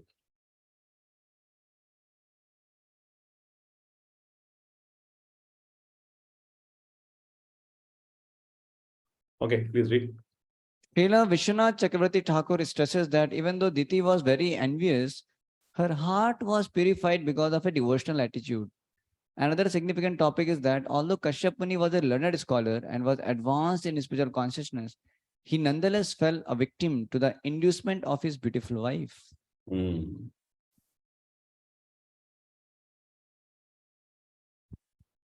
When the husband is pleased with his wife, the wife can receive all necessities, ornaments, and full satisfaction for her senses. The entire universe is going on under the spell of sexual attachment, which was created by Lord Brahma to increase the population of the entire universe, not only in human society, but also in other species. As stated by Rishabdev in the 5th canto, Pumcha Striya Mituni Bhavametam. The entire world is going on under the spell of sexual attraction and desire between man and woman. When man and woman unite, the hard knot of this attraction becomes increasingly tight, and thus a man is implicated in the materialistic way of life. This is the illusion of the material world. This illusion acted upon Kashyapa Muni, although he was very learned and advanced in spiritual knowledge. Sexual desire is so powerful that one is saturated with it if he Sexual desire is so powerful that one is saturated with it if he stays in a solitary place with any woman, even his mother, sister, or daughter. So therefore, Bhagavatam says that Matra Sastraduhitrava Naiva Vikitshano Bhavet Balavan Indriya Grama Vidvamsam Api Pashyati. These are all important distinctions, especially for the many brahmacharis here. So you should all be very careful that you should not unnecessarily deal with women. You should not unnecessarily have some casual talk with women or unnecessarily praise her for even like Krishna conscious purpose, or to have open or to have her open her heart and have a heartfelt talk with you. All these things brahmachari should generally avoid. They can deal with women for service, which they have to deal with, but should they deal with them in a very limited manner.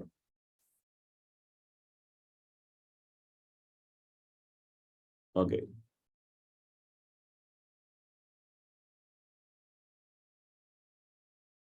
one who is not in direct touch with the Supreme Lord and cannot conceive of the exalted position of the Lord is sometimes advised to worship the demigods as various parts of the Lord. If women who are usually very much attached to their husbands worship their husbands as representatives of Vasudev, the women benefit, just as Ajamil benefited by calling for Narayan, his son. If husband and wife are attached to one another for advancement in Krishna consciousness, their relationship of cooperation is very effective for such advancement. As long as one is very much attached to material sense gratification, the worship of the demigods or the worship of one's husband is recommended.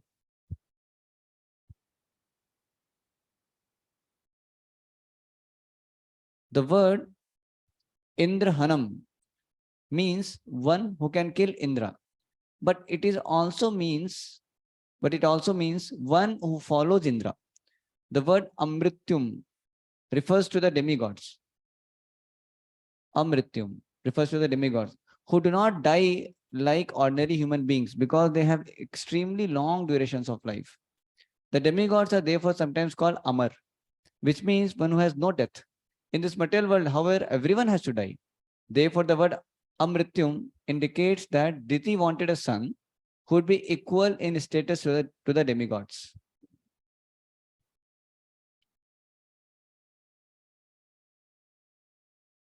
Diti induces her husband to enjoy this world. I'm sorry, what's the before one? To enjoy this world, okay. Is it wife? The wife induces her husband to enjoy this world by satisfying his tongue, belly and genitals, which are called Jivva, Udar and Upastha. When one eats nicely, his belly is satisfied. And as soon as the belly is satisfied, the genitals become strong. Especially when a man is accustomed to eating meat and drinking wine and similar passionate things, he certainly becomes sexually inclined. In other words, to be a householder is very risky unless one is trained and the wife is a follower of her husband. A husband should be trained at the very beginning of his life.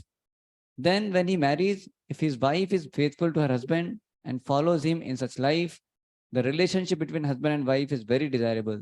However, a relationship between husband and wife without spiritual consciousness, but strictly for sense gratification, is not at all good. The relationship between husband and wife will be based on sexual power in Kali Yuga.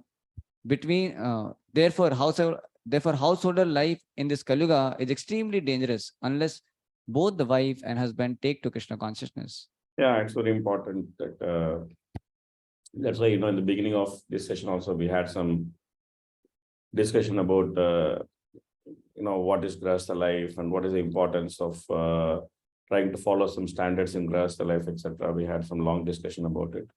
So here you can see that Prabhupada is actually mentioning that what is the danger in not following certain system of Krishna consciousness in Grahastha life. Even though we may be devotees, like here, Kashyapa is a devotee. And Diti, she also understands the Supreme Personality of Godhead. So in that sense, she's also a devotee. So these are two devotees who are dealing with each other.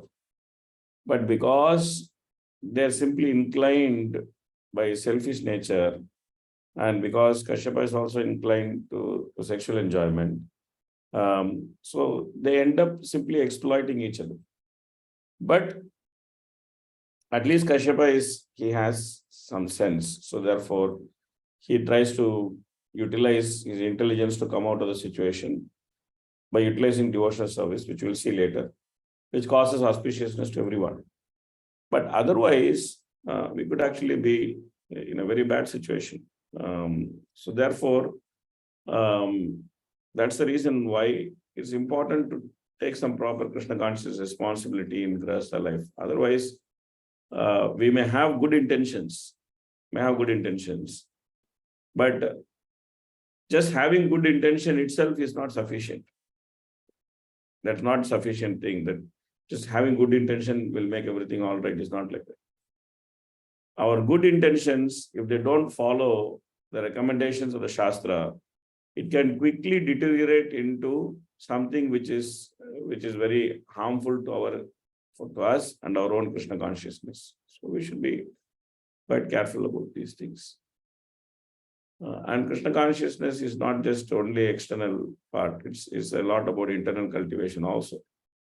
So therefore, a man has got attracted to sex life unless he takes responsibility of that sex life. He may not be able to come out of that sex life or the attraction to that sex life. He may just remain a victim of that sex life for a few lifetimes. And why? Because he has not taken responsibility for that sex life. And he has not gone through the misery which is accompanied with that sex life. There is a misery which is accompanied with sex life, which is, bringing up children, taking responsibility for them, trying to make them Krishna conscious, trying to see if they have become devotees, get them married, make sure that they have some means to earn some money, etc. It's not so easy. So there's a whole misery which is associated with the sex life. So when you don't want to go through that misery which is associated with the sex life, then the attachment to sex life also just simply remains. So therefore, it's important that we should not play with material nature. And when we try to do that, then we end up being losers because material nature is very strong. And that's the same thing happening here, that a great man like Kashyapa is not like some ordinary person. He's one of the Prajapatis, he's one of the progenitors. And he is the father of all the demigods, he is the father of all the demons, he is father of many species, more or less. He is a big Prajapati, he is father of many, many species. He is the father of the Supreme Personality of Godhead. So we are not talking about some simple guy who is just on the street. We're talking about Kashyapa Muni. It's like a big man, big person. He's a big position, big responsibility, big man, big person. He's done big things. But still, he can get bewildered. So if Kashyapa Muni can get bewildered, then what to speak of all of us? So we should be careful. Okay, is it? Women are generally known as the fair sex, and especially in youth at the age of 16 or 17, women are very attractive to men. Therefore, a woman's face is compared to a blooming lotus flower in autumn. In Sanskrit, a woman's voice is called Nari Swara because women generally sing and their singing is very attractive. Therefore, as taught by Sri Chaitanya Mahaprabhu, a woman singing is dangerous because it can make a sannyasi fall a victim to the woman. Sannyas means giving up the company of women, but if a sannyasi hears the voice of a woman and sees her beautiful face, he certainly becomes attracted and is sure to fall down. Therefore, a person desiring to advance in spiritual consciousness must be especially careful not to see a woman's face or hear a woman's voice. To see a woman's face and appreciate its beauty, or to hear a woman's voice and appreciate her singing as very nice, is a subtle fall down for a brahmachari or sannyasi. These, of course, are authoritative shastric injunctions, and we should therefore be very careful in our dealings with women. Sometimes our Krishna consciousness movement is criticized for mingling men and women, but Krishna consciousness is meant for anyone. Whether one is man or woman does not matter. We therefore request all the members of the Krishna consciousness movement, both men and women, not to be attracted by bodily features, but only to be attracted by Krishna. Then everything will be all right. Otherwise, there will be danger. See, Papa is making it very clear, otherwise there will be danger. He's saying, otherwise there will be danger. It's not like, it's without danger. And Prabhupada is also saying that brahmachari sannyasis, the same thing I was telling before. Prabhupada is saying that the purport brahmachari sannyasis, they should not appreciate women. They should not appreciate the woman's beauty. They should not observe the form of a woman. It's not good for them. It doesn't mean that grahasthas can observe the form of a woman. They also, if at all they want to observe, they should observe the form of a woman in the form of their wife. They should not observe the form of woman of anybody else. Any other woman, they should not observe the form. They respectfully deal with them and not look at them in too much detail. They should generally they should uh, speak to them by looking at their eyes or face. It's these are all very important things, that how do you deal with the woman. So women also by nature they are endowed with certain abilities by Krishna. When a woman speaks to a man, she is always observing his eyes. That's naturally her tendency. Any woman, if you can actually see, when she speaks to any man, her natural tendency is to observe his eyes. And then, because she's always seeing that where the man is seeing, what is that man seeing her, how he is seeing her. Very naturally, she has the tendency to do that. It's all Krishna's arrangement. So then she's also very careful that, oh, this man is looking at me like this, like that. So naturally, she becomes a bit careful. So therefore, these things are there for what? So that we protect ourselves and then we are able to properly practice our Krishna consciousness. So therefore, brahmacharis who are interested to maintain their brahmacharya should deal with women only as much as it is required. Prabhupada is saying that mingling of women cannot be stopped in Krishna consciousness. That is true. Krishna consciousness is meant for everyone. So once when the brahmacharis are complaining in the West, Prabhupada said, okay, if they have a problem with women, let them go to forest and live. So in a temple atmosphere, especially a preaching institution, it is impossible for men to remain away from women. Some interaction always has to be there. But the interaction should be very calibrated and it should be very, very properly considered. It should not become like an automatic interaction. It should not become like an automatic interaction. So these things are important. It should be considered by everyone. Also, women also should be careful. They should not go and talk to brahmacharis unnecessarily. Sometimes young women, they become very attracted to brahmacharis because brahmacharis naturally they're looking effulgent, they wear saffron, they look very attractive, they're preachers, and then they are natural object of appreciation and attraction. So sometimes they tend to go to brahmachari very close and talk to him very closely or stand very close to him. Men should also be careful about such women. In Kali Yuga, sometimes women are also like that. They come so close to you and stand so close to you and talk to you. What to speak of brahmacharis? Sometimes women do that with grihasthas also. They come so close and talk. What's the need for coming so close and talking? Always nice distance can be maintained. So when such things are there, then we should be cautious. We should maintain some distance from the woman so that there's proper distance maintained between the woman and us. All these things we should not take it easy. We should just be proper, both man and woman. We should be proper in our dealings with each other so that Krishna can be in the center and we can get attracted to Krishna. Okay.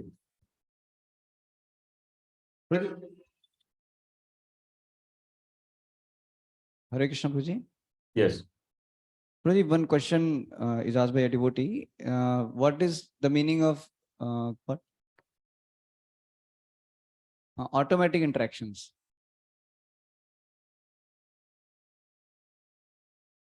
You said in your talk, it seems. So what is the meaning of these automatic interactions? Should be avoided, you said, I think. Hare Krishna. Yeah. So what I'm saying is that we should not be very casual in interacting with in the interaction of men and women. Suppose two men meet each other. Okay. It may be natural to say that, hey, you're looking so nice today, or you're looking good in this dress, or you're looking, oh, this is nice. A man may try to comment on the physical appearance of another man. Same tendency we should not carry to women. We should not, sometimes they say, oh, Mataji, you're looking so nice in this dress. Okay. What is your business to comment what she's wearing? If at all, if someone has to comment on what she's wearing, then it should be the husband or the father or the brother. And the father and brother are also to comment to see whether what she's wearing is appropriate or inappropriate.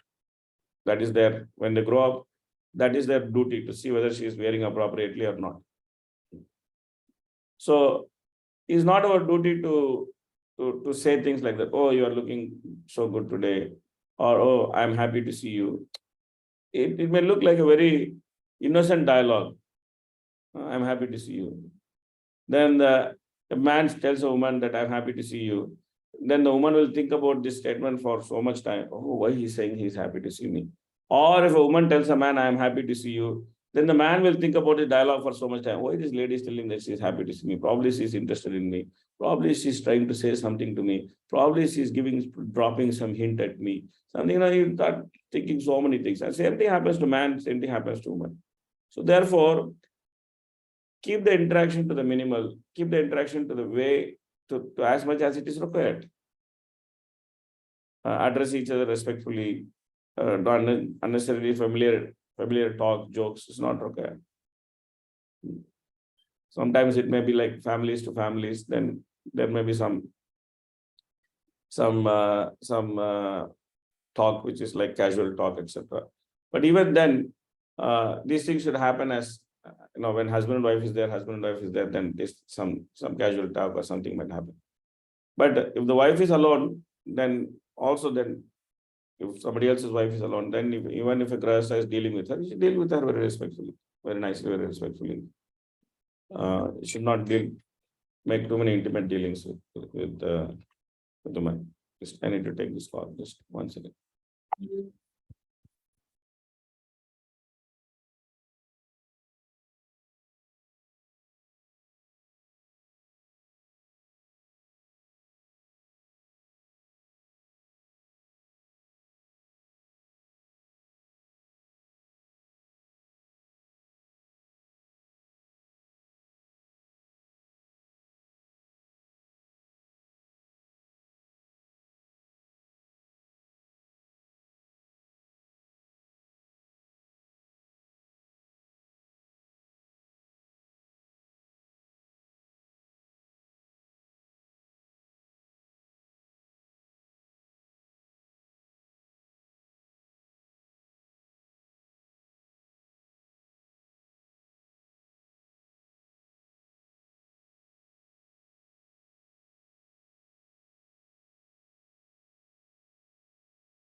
Sorry, let's continue.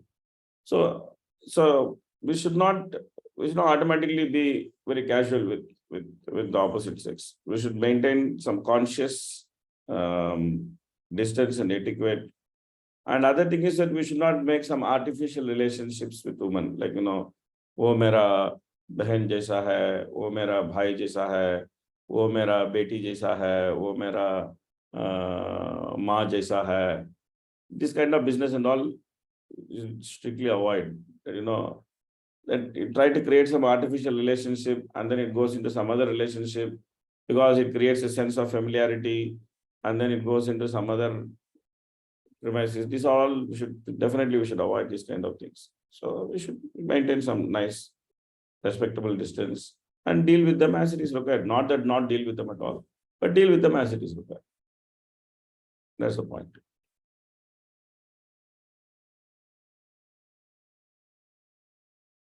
Women are self-interested by nature, and therefore they should be protected by all means so that their natural inclination to be too self-interested will not be manifested. A woman should be cared for by her father in her childhood, by her husband in her youth, and by her grown sons in her old age. Women must be cared for so that they will not be free to manifest their natural tendency for gross selfishness. This is not a criticism of women, but a practical study of their nature. Such natural instincts of a woman or a man are manifested only in the bodily conception of life. When either a man or a woman is advanced in spiritual consciousness, the bodily conception of life practically vanishes. We should see all women as spiritual units, Aham Brahmasmi, whose only duty is to satisfy Krishna. Then the influences of the different modes of nature which result from one's possessing a material body will not act. The Krishna consciousness movement is so beneficial that it can very easily counteract the contamination of material nature which results from one's possessing a material body. Bhagavad Gita therefore teaches in the very beginning that whether one is a man or a woman, one must know that he or she is not the body but a spiritual soul. The soul is sometimes described as Purusha because whether one is dressed as a man or woman, one is inclined to enjoy this material world. One who has this spirit of enjoyment is described as Purusha. Krishna consciousness, however, provides first-class training for a man or a woman. A man should be trained to be a first-class devotee of Lord Krishna, and a woman should be trained to be a very chaste follower of her husband. That will make the lives of both of them happy. Yeah. So Prabhupada is giving some important warnings here that yes, Krishna consciousness can purify us of our intentions, but as long as we are carrying the bodily conception of life, and as long as we are still attached to our body, and as long as we are agitated by our body, then we should actually not overestimate ourselves. We should not overestimate ourselves. We should clearly understand that yes, we have a body and we are still afflicted by the body, we are still agitated by the body. So therefore, we should not think that, oh, now I am in Krishna consciousness, so automatically everything is all right, I can do whatever I want. Many accidents happened in ISKCON due to this kind of situation. Grave sannyasis fell down, causing so much of heartbreak in so many devotees. Because when a leader, when he goes through some personal difficulty like this, it affects so many people. It affects so many people. Because a leader is seen as an inspiration, as someone whom to look up to, as a role model, so many things. And then when something happens like this, then so many people, they lose even faith in the process. They think, oh, if he can behave like this, then what is the use of this process? What is the use of this process? Like I met with one young girl, and she came with her parents. I know her very well from her childhood. I know her very well. She's actually a third generation devotee. Her grandparents are initiated, her parents are initiated, and she is born in the family. And I know her from childhood, from a very small girl. I know her. Now she has become a fine young lady. And in her childhood, she grew up in a very, very Krishna conscious atmosphere. Very Krishna conscious atmosphere. And her parents are serious devotees. Her whole family is devotee. She's just seeing devotee. This time, after a long gap, I met her. So of course, her parents came also. We all met. We all had a nice time, which is normal because we meet after a long time. So we had a nice time. Then after that, that's the first day of meeting. The second day of meeting, then the parents said that, my daughter has many questions to ask you. So can we meet? So I said, yeah, okay. The second meeting was a very serious session. We spent almost half day with her. And again, she was coming back to the same point. She was telling that if such exalted personalities are so, that those personalities whom we consider as exalted personalities can actually exhibit abominable behavior, then what is this process? What is this process? Why are you people just behind this process, which cannot clean the heart of a person who has such a long practice? What are we trying to do here? So, of course, we had a long conversation, and it was a very difficult conversation, not very easy conversation. So, very difficult conversation.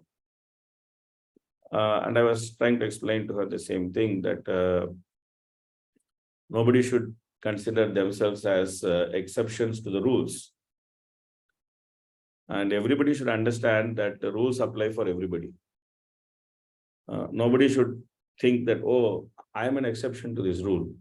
Rules apply for others. But in Kali Yuga, it is so easy to think like that I am an exception to this. Rules don't apply to me. It applies to everybody else. So everybody else should be strict, and I need not be strict because I know what is right and what is wrong. So I can actually flout the rules, and I can still not be burnt by the fire of Maya. And we have seen in ISKCON that whenever this has happened, the fire of Maya has burnt the devotees. Not only it burns one devotee, it burns a lot of people's heart. So therefore, these things are not to be taken casually, or not to be think that, okay, Prabhupada is saying that's okay. I know I am a steady grahastha with my wife for more than 25 years. What's going to happen to me? Or I'm a brahmachari, I have maintained brahmacharya for so many years. What's going to happen to me? Or I'm a woman, I have a nice husband, I have nice family, I have nice setup. What is going to happen to me? I'm well protected. What's going to happen to me? These things don't apply to me. I am not. These rules are for others. People may tend to think like this. So therefore, you should be very careful. Papa is saying that as long as bodily conception is there, these things will affect us. These things will affect us. Only when the bodily conception is completely gone, Papa is saying, Aham Brahmasmi, Aham Brahmasmi, and the bodily conception is completely gone, in that stage, will not be bewildered by the changes of body. Otherwise, that's the first thing Krishna is saying. Krishna is saying that Dehinosmi nita dehe kaumaram yavanam jara tata dehantara prapti dhiras tatra namukhyati. From kaumara to yavana, when the body is changing, there's so much of disturbance. And then from yavana to jara, the body is changing. Again, there's so much of disturbance. That's a different kind of disturbance. Now, from kaumara to yavana, the body is changing. That's a different kind of disturbance. Everything is a bewilderment, but they're all different kinds of bewilderment. And those bewilderments, they should not be taken for granted, or they should not take these things lightly. It's okay. It's okay. Oh, this is modern world. These things is common. So therefore, As long as this Purusha Bhava is there, then bodily conception is there. And as long as his bodily conception is there, one should be very careful not to play with the fire of Maya.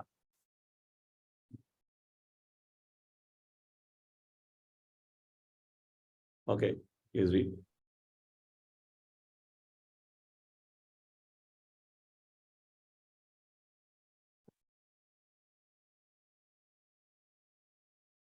Diti is eager to have a son who can kill Indra, since she is woman, after all, and is not very intelligent. I shall train her in such a way that instead of always thinking of how to kill Indra, she will become a Vaishnava, a devotee of Krishna. If she agrees to follow the rules and regulations of the Vaishnava principles, the unclean core of her heart will certainly be cleansed. Anyone can be purified by following the principles of devotional service in Krishna consciousness. For Krishna consciousness is so powerful that it can purify even the dirtiest class of men and transform them into topmost Vaishnavas. The appearance of Sri Chaitanya Mahaprabhu in this Kali Yuga is specially meant to deliver the fallen souls who are always planning something for material enjoyment. He gave the people of this age the advantage of being able to chant the Hare Krishna mantra and thus become fully pure, free from all material contamination. Once one becomes a pure Vaishnava, he transcends all material conceptions of life. Of course, sometimes a practitioner deviates from the Vaishnava principles, and there is a chance that he may fall down. But Kashyap Muni thought that even if one falls while practicing the Vaishnava principles, he is still not a loser. So Kashyap Muni made a plan. He made a proper plan. How to? Question. Yes, sir. Prabhuji, here it was mentioned that mothers, like we know that mother's love for son is highest, but how can she go to an extent of killing her own son? Means how to understand? But who is her own son? Her own child means. Indra is not Diti's child. In translation, Prabhuji. Where is it? She can kill her own brother, son, husband. Or cause them to be killed by others. Yeah, when a woman becomes too lusty, then she can do this kind of things. Like, in Kali Yuga, men and women are very lusty. So they kill their children. They either kill their children in the womb, or sometimes you may hear stories that they're actually, when the children are born, they abandon them, they throw them here and there. Or they try to poison them and kill them. So many different things they do. When men and women become lusty, they lose the power of discrimination, that what they should do and what they should not do. Then they can do all sorts of things. And a woman can induce a man to do this kind of things when a woman is very materialistic and when she is very lusty. It is very common to see that due to lust of a woman, some murders are taking place. It's very common to see that these things keep happening always in different parts of the world. It keeps happening that woman is lusty, she wants to maintain some paramour, then there's some dispute, then either the paramour kills the husband or the husband kills the paramour, or the husband kills the woman and the paramour. So these kind of things are happening that due to lust. This kind of violence is happening due to lust. It's commonplace. And abortion is so common. Abortion means what? Killing children. The mother itself is killing the child. That's called abortion. It's so common because the woman doesn't want to have the child. She just wants to enjoy sex. So therefore, when the child, in spite of all her efforts not to have the child, when the child conceives, then she and the man, they decide to simply kill, because the man is a rascal and he is guiding the woman and simply is trying to increase her lust. So that's what the modern world is all about. Men who are rascals are simply trying to increase the lust of women. And they're telling the woman that, oh, you don't need any protection. You also have to enjoy. You should enjoy like the man. Why only the man should enjoy? You should also enjoy. Oh, you should go to pub. You should drink. You should dance. You should also go naked. Why only man is topless? Woman also should be topless. Like that, what is the intention of all these things? The intention of all these things is just make a woman lusty. And make her lusty, and the moment she becomes lusty, then she has no discrimination. Then it is easy for many men to enjoy her. And then she is being told, oh, you're also the enjoyer. Why you are thinking women are enjoying you? You enjoy men. All sorts of things are going on. And in the process, people kill each other. Somebody kills somebody else. The women, they try to kill their children. So many things are happening. It's not like unusual. These things are keep happening.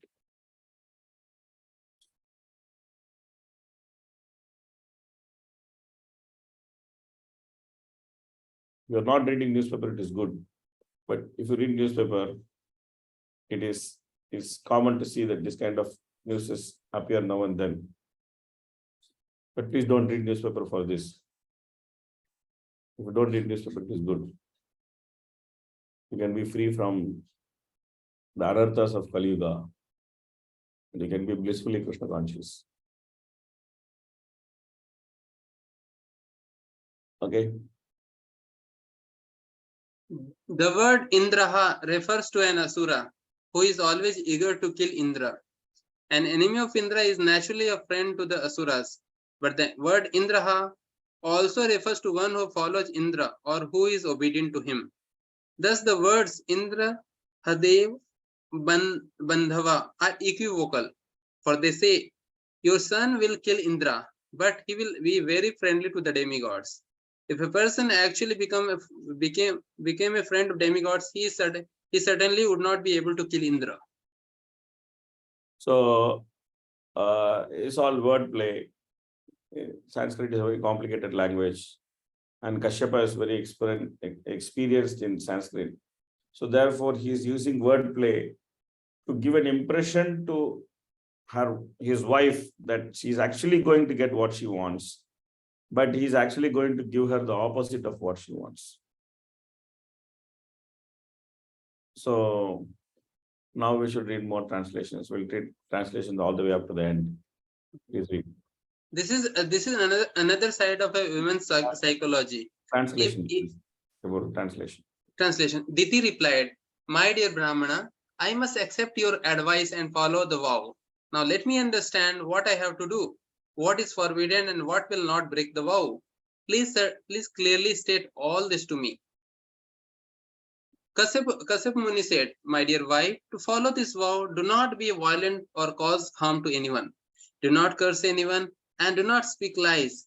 Do not cut your nails and hairs and do not touch impure things like skulls and bones. You see, very funny that she has a violent intention, and then Kashyapa tells her that to follow this vow, you should not be violent and you should not cause harm anyone.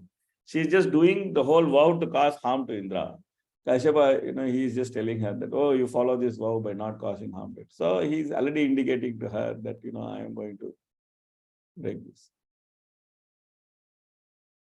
Never eat leftover food. Never eat prasad offered to the goddess Kali, Durga. And do not eat anything contaminated by flesh or fish. Do not eat anything brought or touched by a Sudra, nor anything seen by a woman in her menstrual period. Do not drink water by joining your palms. Okay, so there is some question. Even though a devotee did not made any mistake, and still by judging, not knowing, understanding his real situation, one may blame. In such case also, one should not defend himself, because judgment for others are the easiest things for everyone without knowing the real situation. I think it's going back to this old point of Chitraketu explaining himself to Parvati. I think we discussed this there in detail. So my point was that, again, it all depends on various situations. If suppose a devotee is accused of something, okay, so if a devotee is accused of, let's say, stealing money, I'm just giving an example. If he's accused of stealing money, then definitely he should take every action to prove that he has not stolen money. If he has not stolen money, definitely he should make every action to prove that he has not stolen money. There, he cannot just leave it to the judgment of people that, okay, let them think I'm a thief, but I'm not a thief. I'm a pure-hearted person. Because things, we are dealing with Prabhupada's money, we are dealing with Krishna's money. So there should be some transparency. There should be some proper understanding of what is right and what is wrong.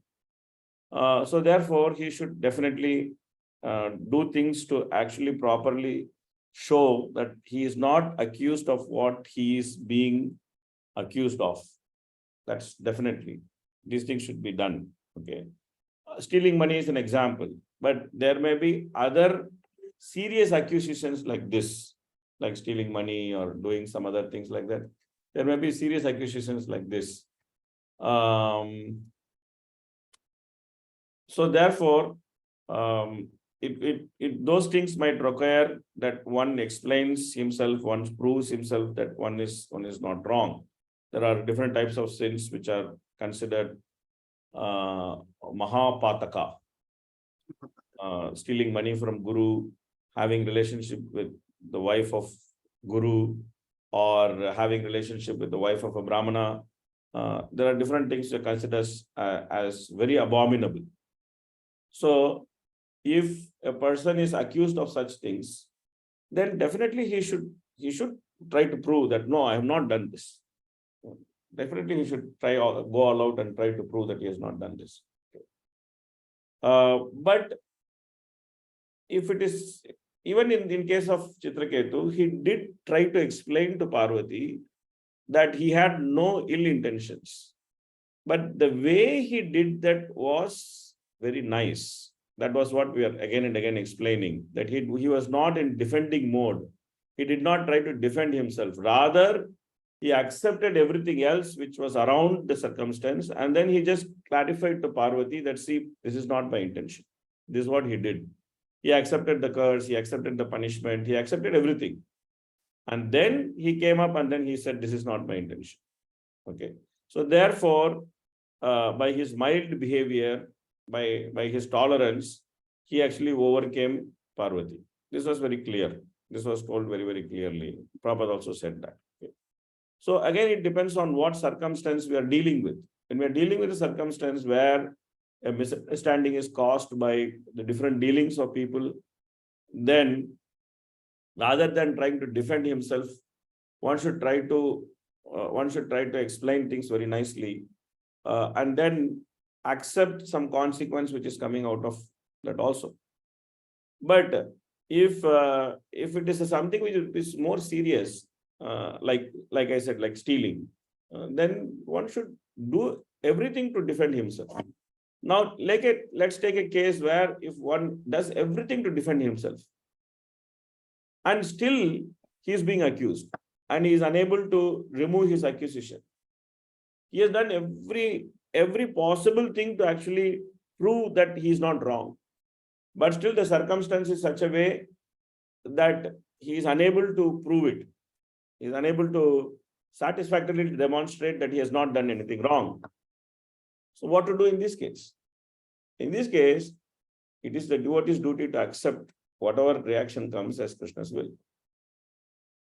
And we find many pastimes like this, that a devotee, he is accused of stealing, and then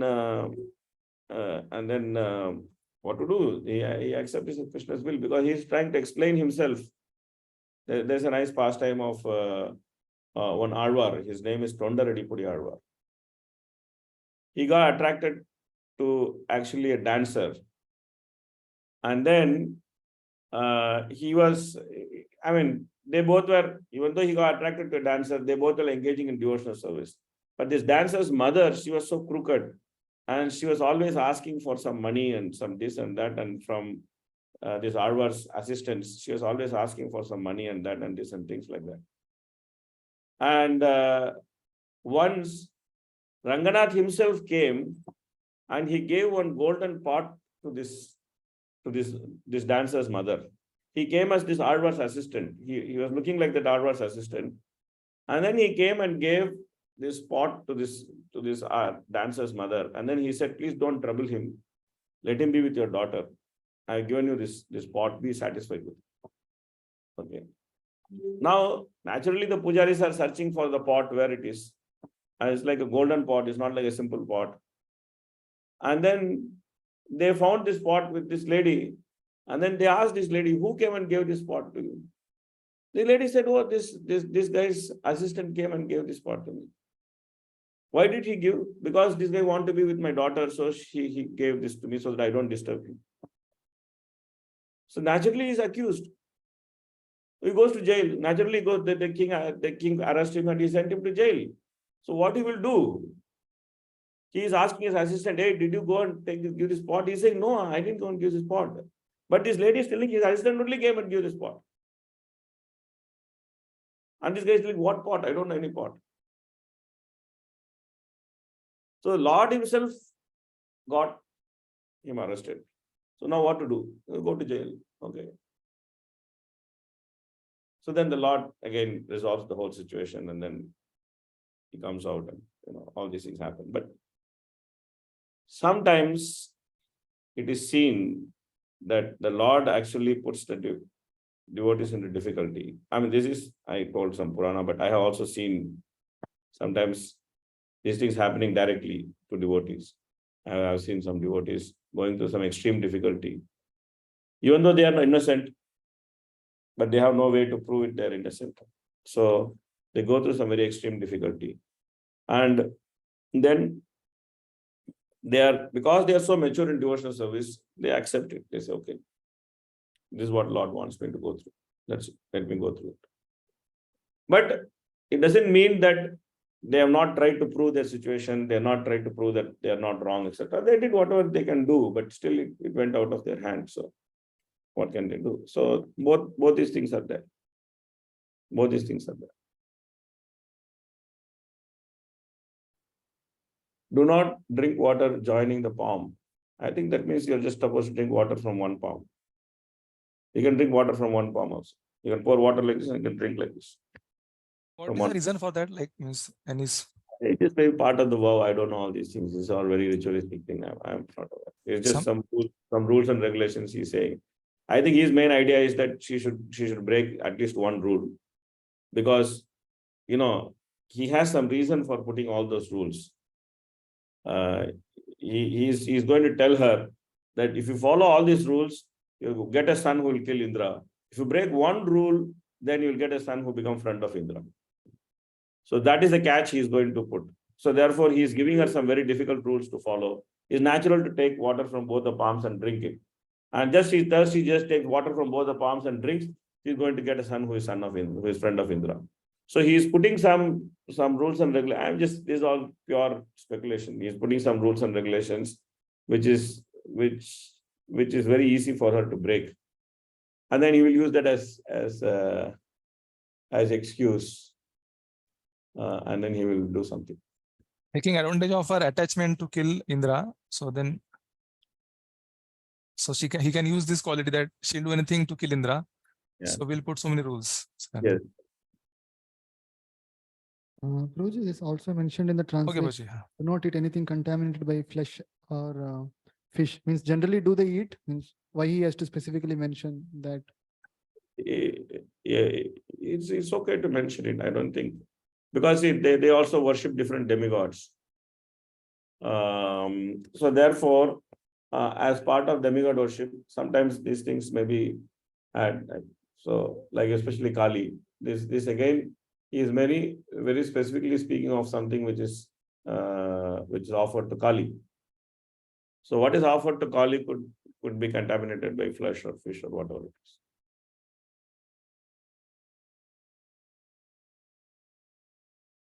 Okay, please continue. This 48 was left, so I will read. Kashyap Muni continued, my dear gentle wife, never eat the water, never enter the water while bathing, never be angry, and do not even speak or associate with wicked people.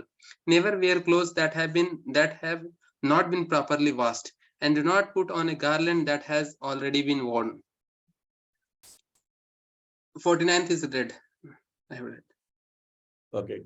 50. After eating, you should not go to the street without having washed your mouth, hands, and feet.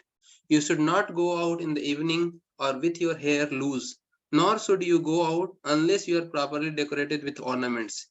You should not leave the house unless you are very grave and are sufficiently covered. 51. You should not lie down without having washed both of your feet and without being purified, nor with wet feet or with your head pointed west or north. You should not lie naked or with other women or during the sunrise or sunset. These are all normal rules also. These are all normal rules of Saucham. Whatever he is giving now is all normal rules of Saucham. Yeah. Okay. Putting on washed clothing, being always pure and being adorned with turmeric, sandalwood pulp and other auspicious items. Before breakfast, one should worship the cows, the Brahmanas, the goddess of fortune and the supreme personality of Godhead. With flower garlands, sandalwood pulp, ornaments and other paraphernalia, a woman following this vow should worship women who have sons and whose husbands are living. The pregnant wife should worship her husband and offer him prayers. She should meditate upon him, thinking that he is situated in her womb. Kashyap Muni continued, if you perform this ceremony called Pumshavan, adhering to the vow with faith for at least 1 year, you will give birth to a son destined to kill Indra. But if there is any discrepancy in the discharge of this vow, the son will be a friend to Indra. O King Parikshit, Diti, the wife of Kashyap, agreed to undergo the purificatory process known as Pumshavana. Yes, she said, I shall do everything according to your instructions. With great jubilation, she became pregnant, having taken semen from Kashyap, and faithfully began discharging the vows. O King, who are respectful to everyone, Indra understood Diti's purpose, and thus he contrived to fulfill his own interest. Following the logic that self-preservation is the first law of nature, he wanted to break Diti's promise. Thus he engaged himself in the service of Diti, his aunt, who was residing in an ashram. Indra's So now Diti wants to kill Indra. Now Indra wants to cheat Diti. And Kashyapa, Diti wanted to cheat Kashyapa. Kashyapa has put Diti into a trap. So everybody is trying to make everybody else's life miserable here. Okay. Go on. Indra served his aunt daily by bringing flowers, fruits, roots, and wood for yajnas from the forest. He also brought kusa, grass, leaves, sprouts, earth, and water exactly at the proper time. O King Parikshit, as the hunter of a deer becomes like a deer by covering his body with deer skin and serving the deer, so Indra, although at heart the enemy of the sons of Diti, became outwardly friendly and served Diti in a faithful way. Indra's purpose was to cheat Diti as soon as he could find some fault in the way she discharged the vows of the ritualistic ceremony. However, he wanted to be undetected, and therefore he served her very carefully. O Master, in Bengali, there is a proverb, Ati Bhakti Chorer Lakshan. Yeah. So if someone is too humble, if someone is too this, too that, then you have to understand there's something wrong with him. Guy is trying to do something wrong. Ati Bhakti Chorer Lakshan. Okay. O Master of the entire world, when Indra could find no faults, he thought, how will there be good fortune for me? Thus he was full of deep anxiety. Having grown weak and thin because of strictly following the principles of the vow, Diti once unfortunately neglected to wash her mouth, hands and feet after eating and went to sleep during the evening twilight. Finally. Finding this fault, Indra, who has all the mystic powers, the Yoga Siddhis such as Anima and Laghima, entered Diti's womb while she was unconscious, being fast asleep. After entering Diti's womb, Indra, with the help of his thunderbolt, cut into 7 pieces her embryo, which appeared like glowing gold. In 7 places, 7 different living beings began crying. Indra told them, do not cry, and then he cut each of them into 7 pieces again. O King, being very much aggrieved, they pleaded to Indra with folded hands, saying, dear Indra, we are Maruts, your brothers. Why are you trying to kill us?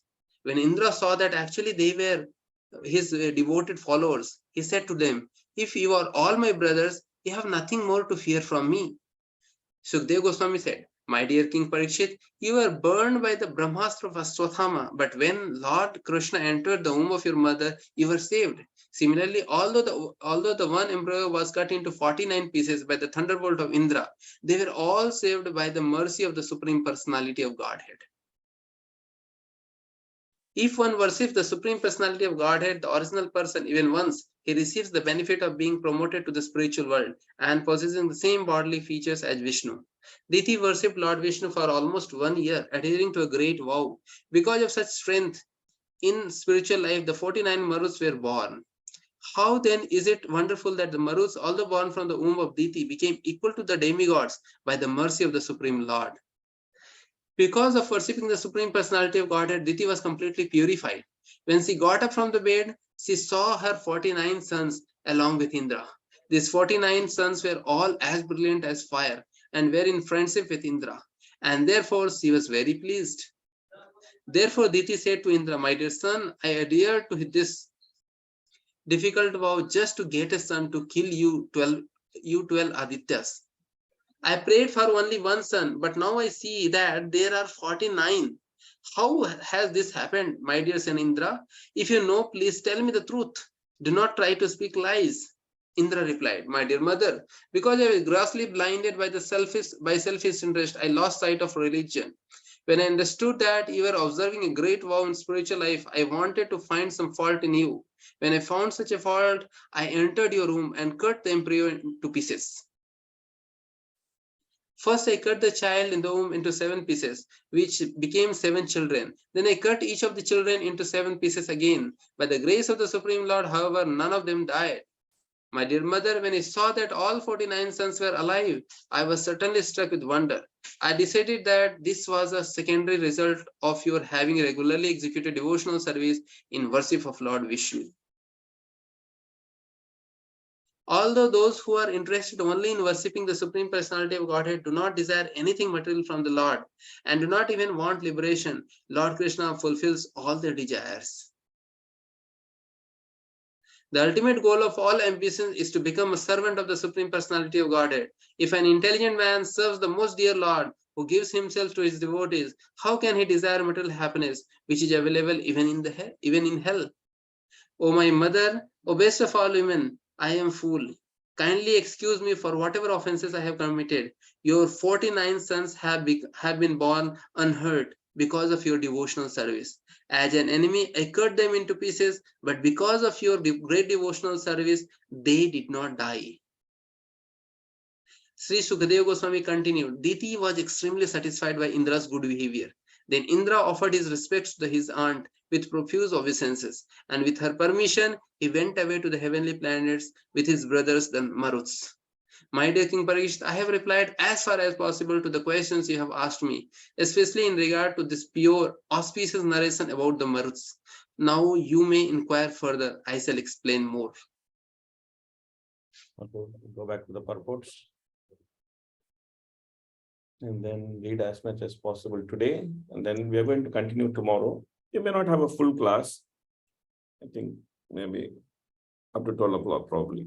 And then you should finish because the next chapter doesn't have purports, just only translation. So whatever is left today, and then whatever is there for tomorrow. I finish early. Hare Krishna Prabhuji. Yeah. Duties are saying tomorrow is Ekadashi.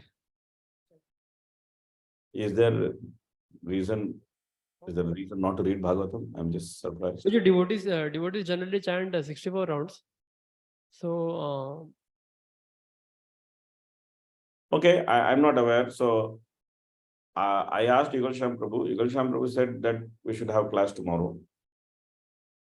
I read Bhagavatam on Ekadashi, so for me it doesn't make any difference. I had one program tomorrow, Prabhuji.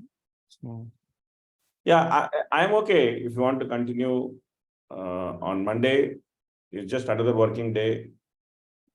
Morning time, all of us are sitting together. It's okay, it's possible we can do that. Yeah, or we can do it on Sunday, but I think Sunday you're all busy. You all have different preaching programs on Sunday. I don't think it's possible on Sunday. So we can do it on Monday. We can spend some time on Monday and complete it. Then somebody should tell Yugal Sham Prabhu because he told me to do it on Saturday. So That's how Saturday idea came. Yes, Prabhuji, we are okay on Monday, Prabhuji. Is Monday okay? Yes, yes, Prabhuji. Monday will Yes, be. Prabhuji, we Monday. all are okay on Monday. Yes, Monday is Prabhuji. okay, Prabhuji. Monday. Monday is okay. So, okay. So Monday it is. We'll do it on Monday. You can blissfully chant your rounds tomorrow.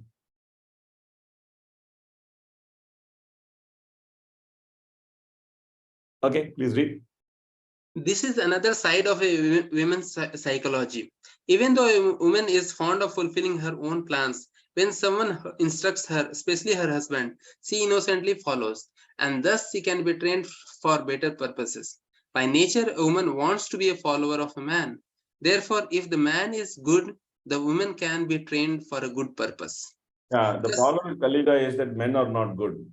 So this is the basic problem in Kali Yuga. The basic problem in Kali Yuga is that men are crooked. So therefore, women in Kali Yuga are suffering with all these ideas that man should be equal to woman should be equal to man. All these different ideas are coming because by nature in Kali Yuga, men are unqualified. So their authority in Kali Yuga, all authorities are contaminated. So therefore, Brahmanas, we have unqualified Brahmanas, we have unqualified Kshatriyas, we have unqualified men, we have unqualified fathers and mothers. So because of that, then everything is actually causing havoc. But actually, if there is a qualified man, if a good husband is there, then generally the woman gets benefited because then she can also be very exalted personality, and then she can actually do a lot of nice work and service, etc. So therefore, Prabhupada always is saying that man should be qualified and woman should actually be submissive. So that's a good combination. Then that will benefit everyone. It will cause auspiciousness for everyone. Okay, please. Kashyap Muni's first instruction to his wife was not to be envious. The general tendency of anyone within this material world is to be envious, and therefore to become a Krishna conscious person, one must curb this tendency, as stated in Srimad Bhagavatam. Thus, Kashyap Muni's instruction that his wife not be envious indicates that this is the first stage of advancement in Krishna consciousness. Kashyap Muni desired to train his wife to be a Krishna conscious person, for this would suffice to protect both her and Indra. It's very interesting that Prabhupada says that not being envious is the first stage of advancement in Krishna consciousness. Sometimes we think not being envious is like a big thing, but Prabhupada is actually saying that not being envious is the first stage of advancement in Krishna consciousness. Something to think about. Okay, please read. Actually, a Vaishnava is not allowed to take any food offered to the demigods. A Vaishnava is always fixed in accepting prasad offered to Lord Vishnu. Kashyap Muni advised his wife not to go out onto the street unless she was well decorated and well dressed. He did not encourage the miniskirts that have now become fashionable. In Oriental civilization, when a woman goes out onto the streets, she must be fully covered so that no man will recognize who she was. All these methods are to be accepted for purification. Yeah, normally a woman should, it said that unless you are very grave and sufficiently covered, you should not leave the house. Normally, this is a good standard to have. And then, so then the woman doesn't become unnecessary disturbance, and then unnecessarily she doesn't invite trouble for herself also. Of course, in modern world, they have a phrase called the victim blaming. They say, oh, you are blaming the victim. All men should be all right. Women can dress whatever way they want, and then men should not look at women. So these are all some very impractical ideas which are coming. There's a natural attraction between the man and the woman. The woman's body is meant to attract the man. So the more it is exposed, the more men will get attracted to it. This is nature's arrangement. Nobody can go against nature's arrangement. We are supposed to work with nature's arrangement, not go against nature's arrangement. But of course, modern people don't have this kind of ideas. They think that, oh, this is all patriarchal ideas. So they have this phrase, oh, this is patriarchy. So we are against patriarchy. So sometimes they wear some t-shirt that say no to patriarchy. So a woman should break this patriarchy. So many things are there. But in general, women should be protected. Muslim men often follow that trend better than the so-called modern women. Hare Krishna Prabhuji. Yeah, but I was in Muslim country. You can find all sorts of Muslim women who want to expose, Muslim women who want to cover, Muslim women who want to strategically expose. There are different types of Muslim women are there. So, Kali Yuga, by nature, men and women are lusty and they are spoiled. Yes, Prabhuji. Prabhuji, this patriarchy means what, Prabhuji? So if you don't know what it is good. It's not something very important to know. Generally, it's a modern term which is meant to refer ideas like protection of women is important. Ideas that woman is dependent on man. Women should follow family life. Women should be submissive. These kind of ideas are given one common name, which is called patriarchy. Means that it's a patriarchal society where the male is the dominant portion of the society and woman is the submissive portion of the society. So they say that these are all ideas of a patriarchal society where male dominance over the woman is being legalized. And this is all ideas of how man can dominate a woman and not allow her to be equal to woman. That's the whole idea.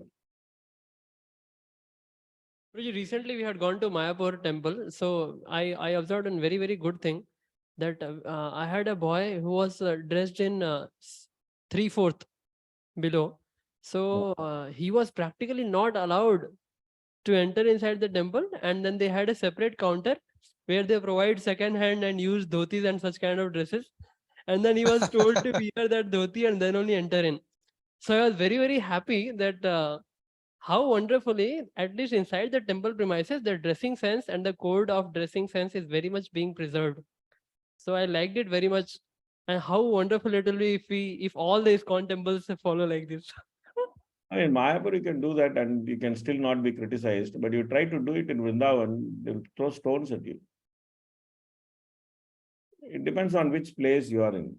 You are in a deep village in West Bengal. West Bengal is a very traditional place. West Bengal is still a village. A lot of village culture is there. So it's possible to do that in Mayapur and people still don't throw stones at you. But you try to do it in Bombay, Pune, then they can actually, go to some commission like Women's Right Commission, Men's Right Commission, something like that. They can even complain against you. In Kolkata, sometimes devotees go dressed in devotional dress, and some shopping malls, they just refuse our devotees to allow them, refuse to allow devotees to enter also. They say, oh, you're wearing this kind of dress. This is not the dress allowed here. They say like that also. Kolkata also is like that. So we are in village, so in many ways we are fortunate. And we should enjoy the good fortune when it is still there. Okay. We are village people. That's why we don't like so much to come to cities. Like to be in village. Okay, we'll stop here. We'll continue on Monday. Hare Krishna, Krishna Krishna, Hare Hare. Hare Ram, Ram Ram, Ram Hare. Please tell Yugal Shyam Prabhu. Somebody should take responsibility to tell Yugal Shyam Prabhu. We'll continue Monday morning. I think it will be a short class. Just continue. Monday, what time? Same. 10:30. 10:32. I think it will be a short class. It depends. It's not dependent on me. It's all dependent on you. So making short class, long class is all dependent on students. It's not dependent on the teacher. I just come at 10:30 and then, according to my understanding, we should take an hour to finish this. That's my understanding, because the next chapter is not many purports. Next chapter is just translation only. Just read the translation, the 1 or 2 purports, a few lines. There's some more discussion left in this chapter. So if we take 1 hour to finish this chapter, about 20 shlokas are there. About 1 hour to finish this chapter. Next chapter is just reading only. Literally, next chapter is just reading. Thank you, Prabhuji. Okay. Hare Krishna, Krishna Krishna, Hare Hare. Hare Ram, Ram Ram, Ram Hare. And Srimad Bhagavatam ki jai, Srila Prabhupada ki jai, Gaur Premanande, Hare Bol.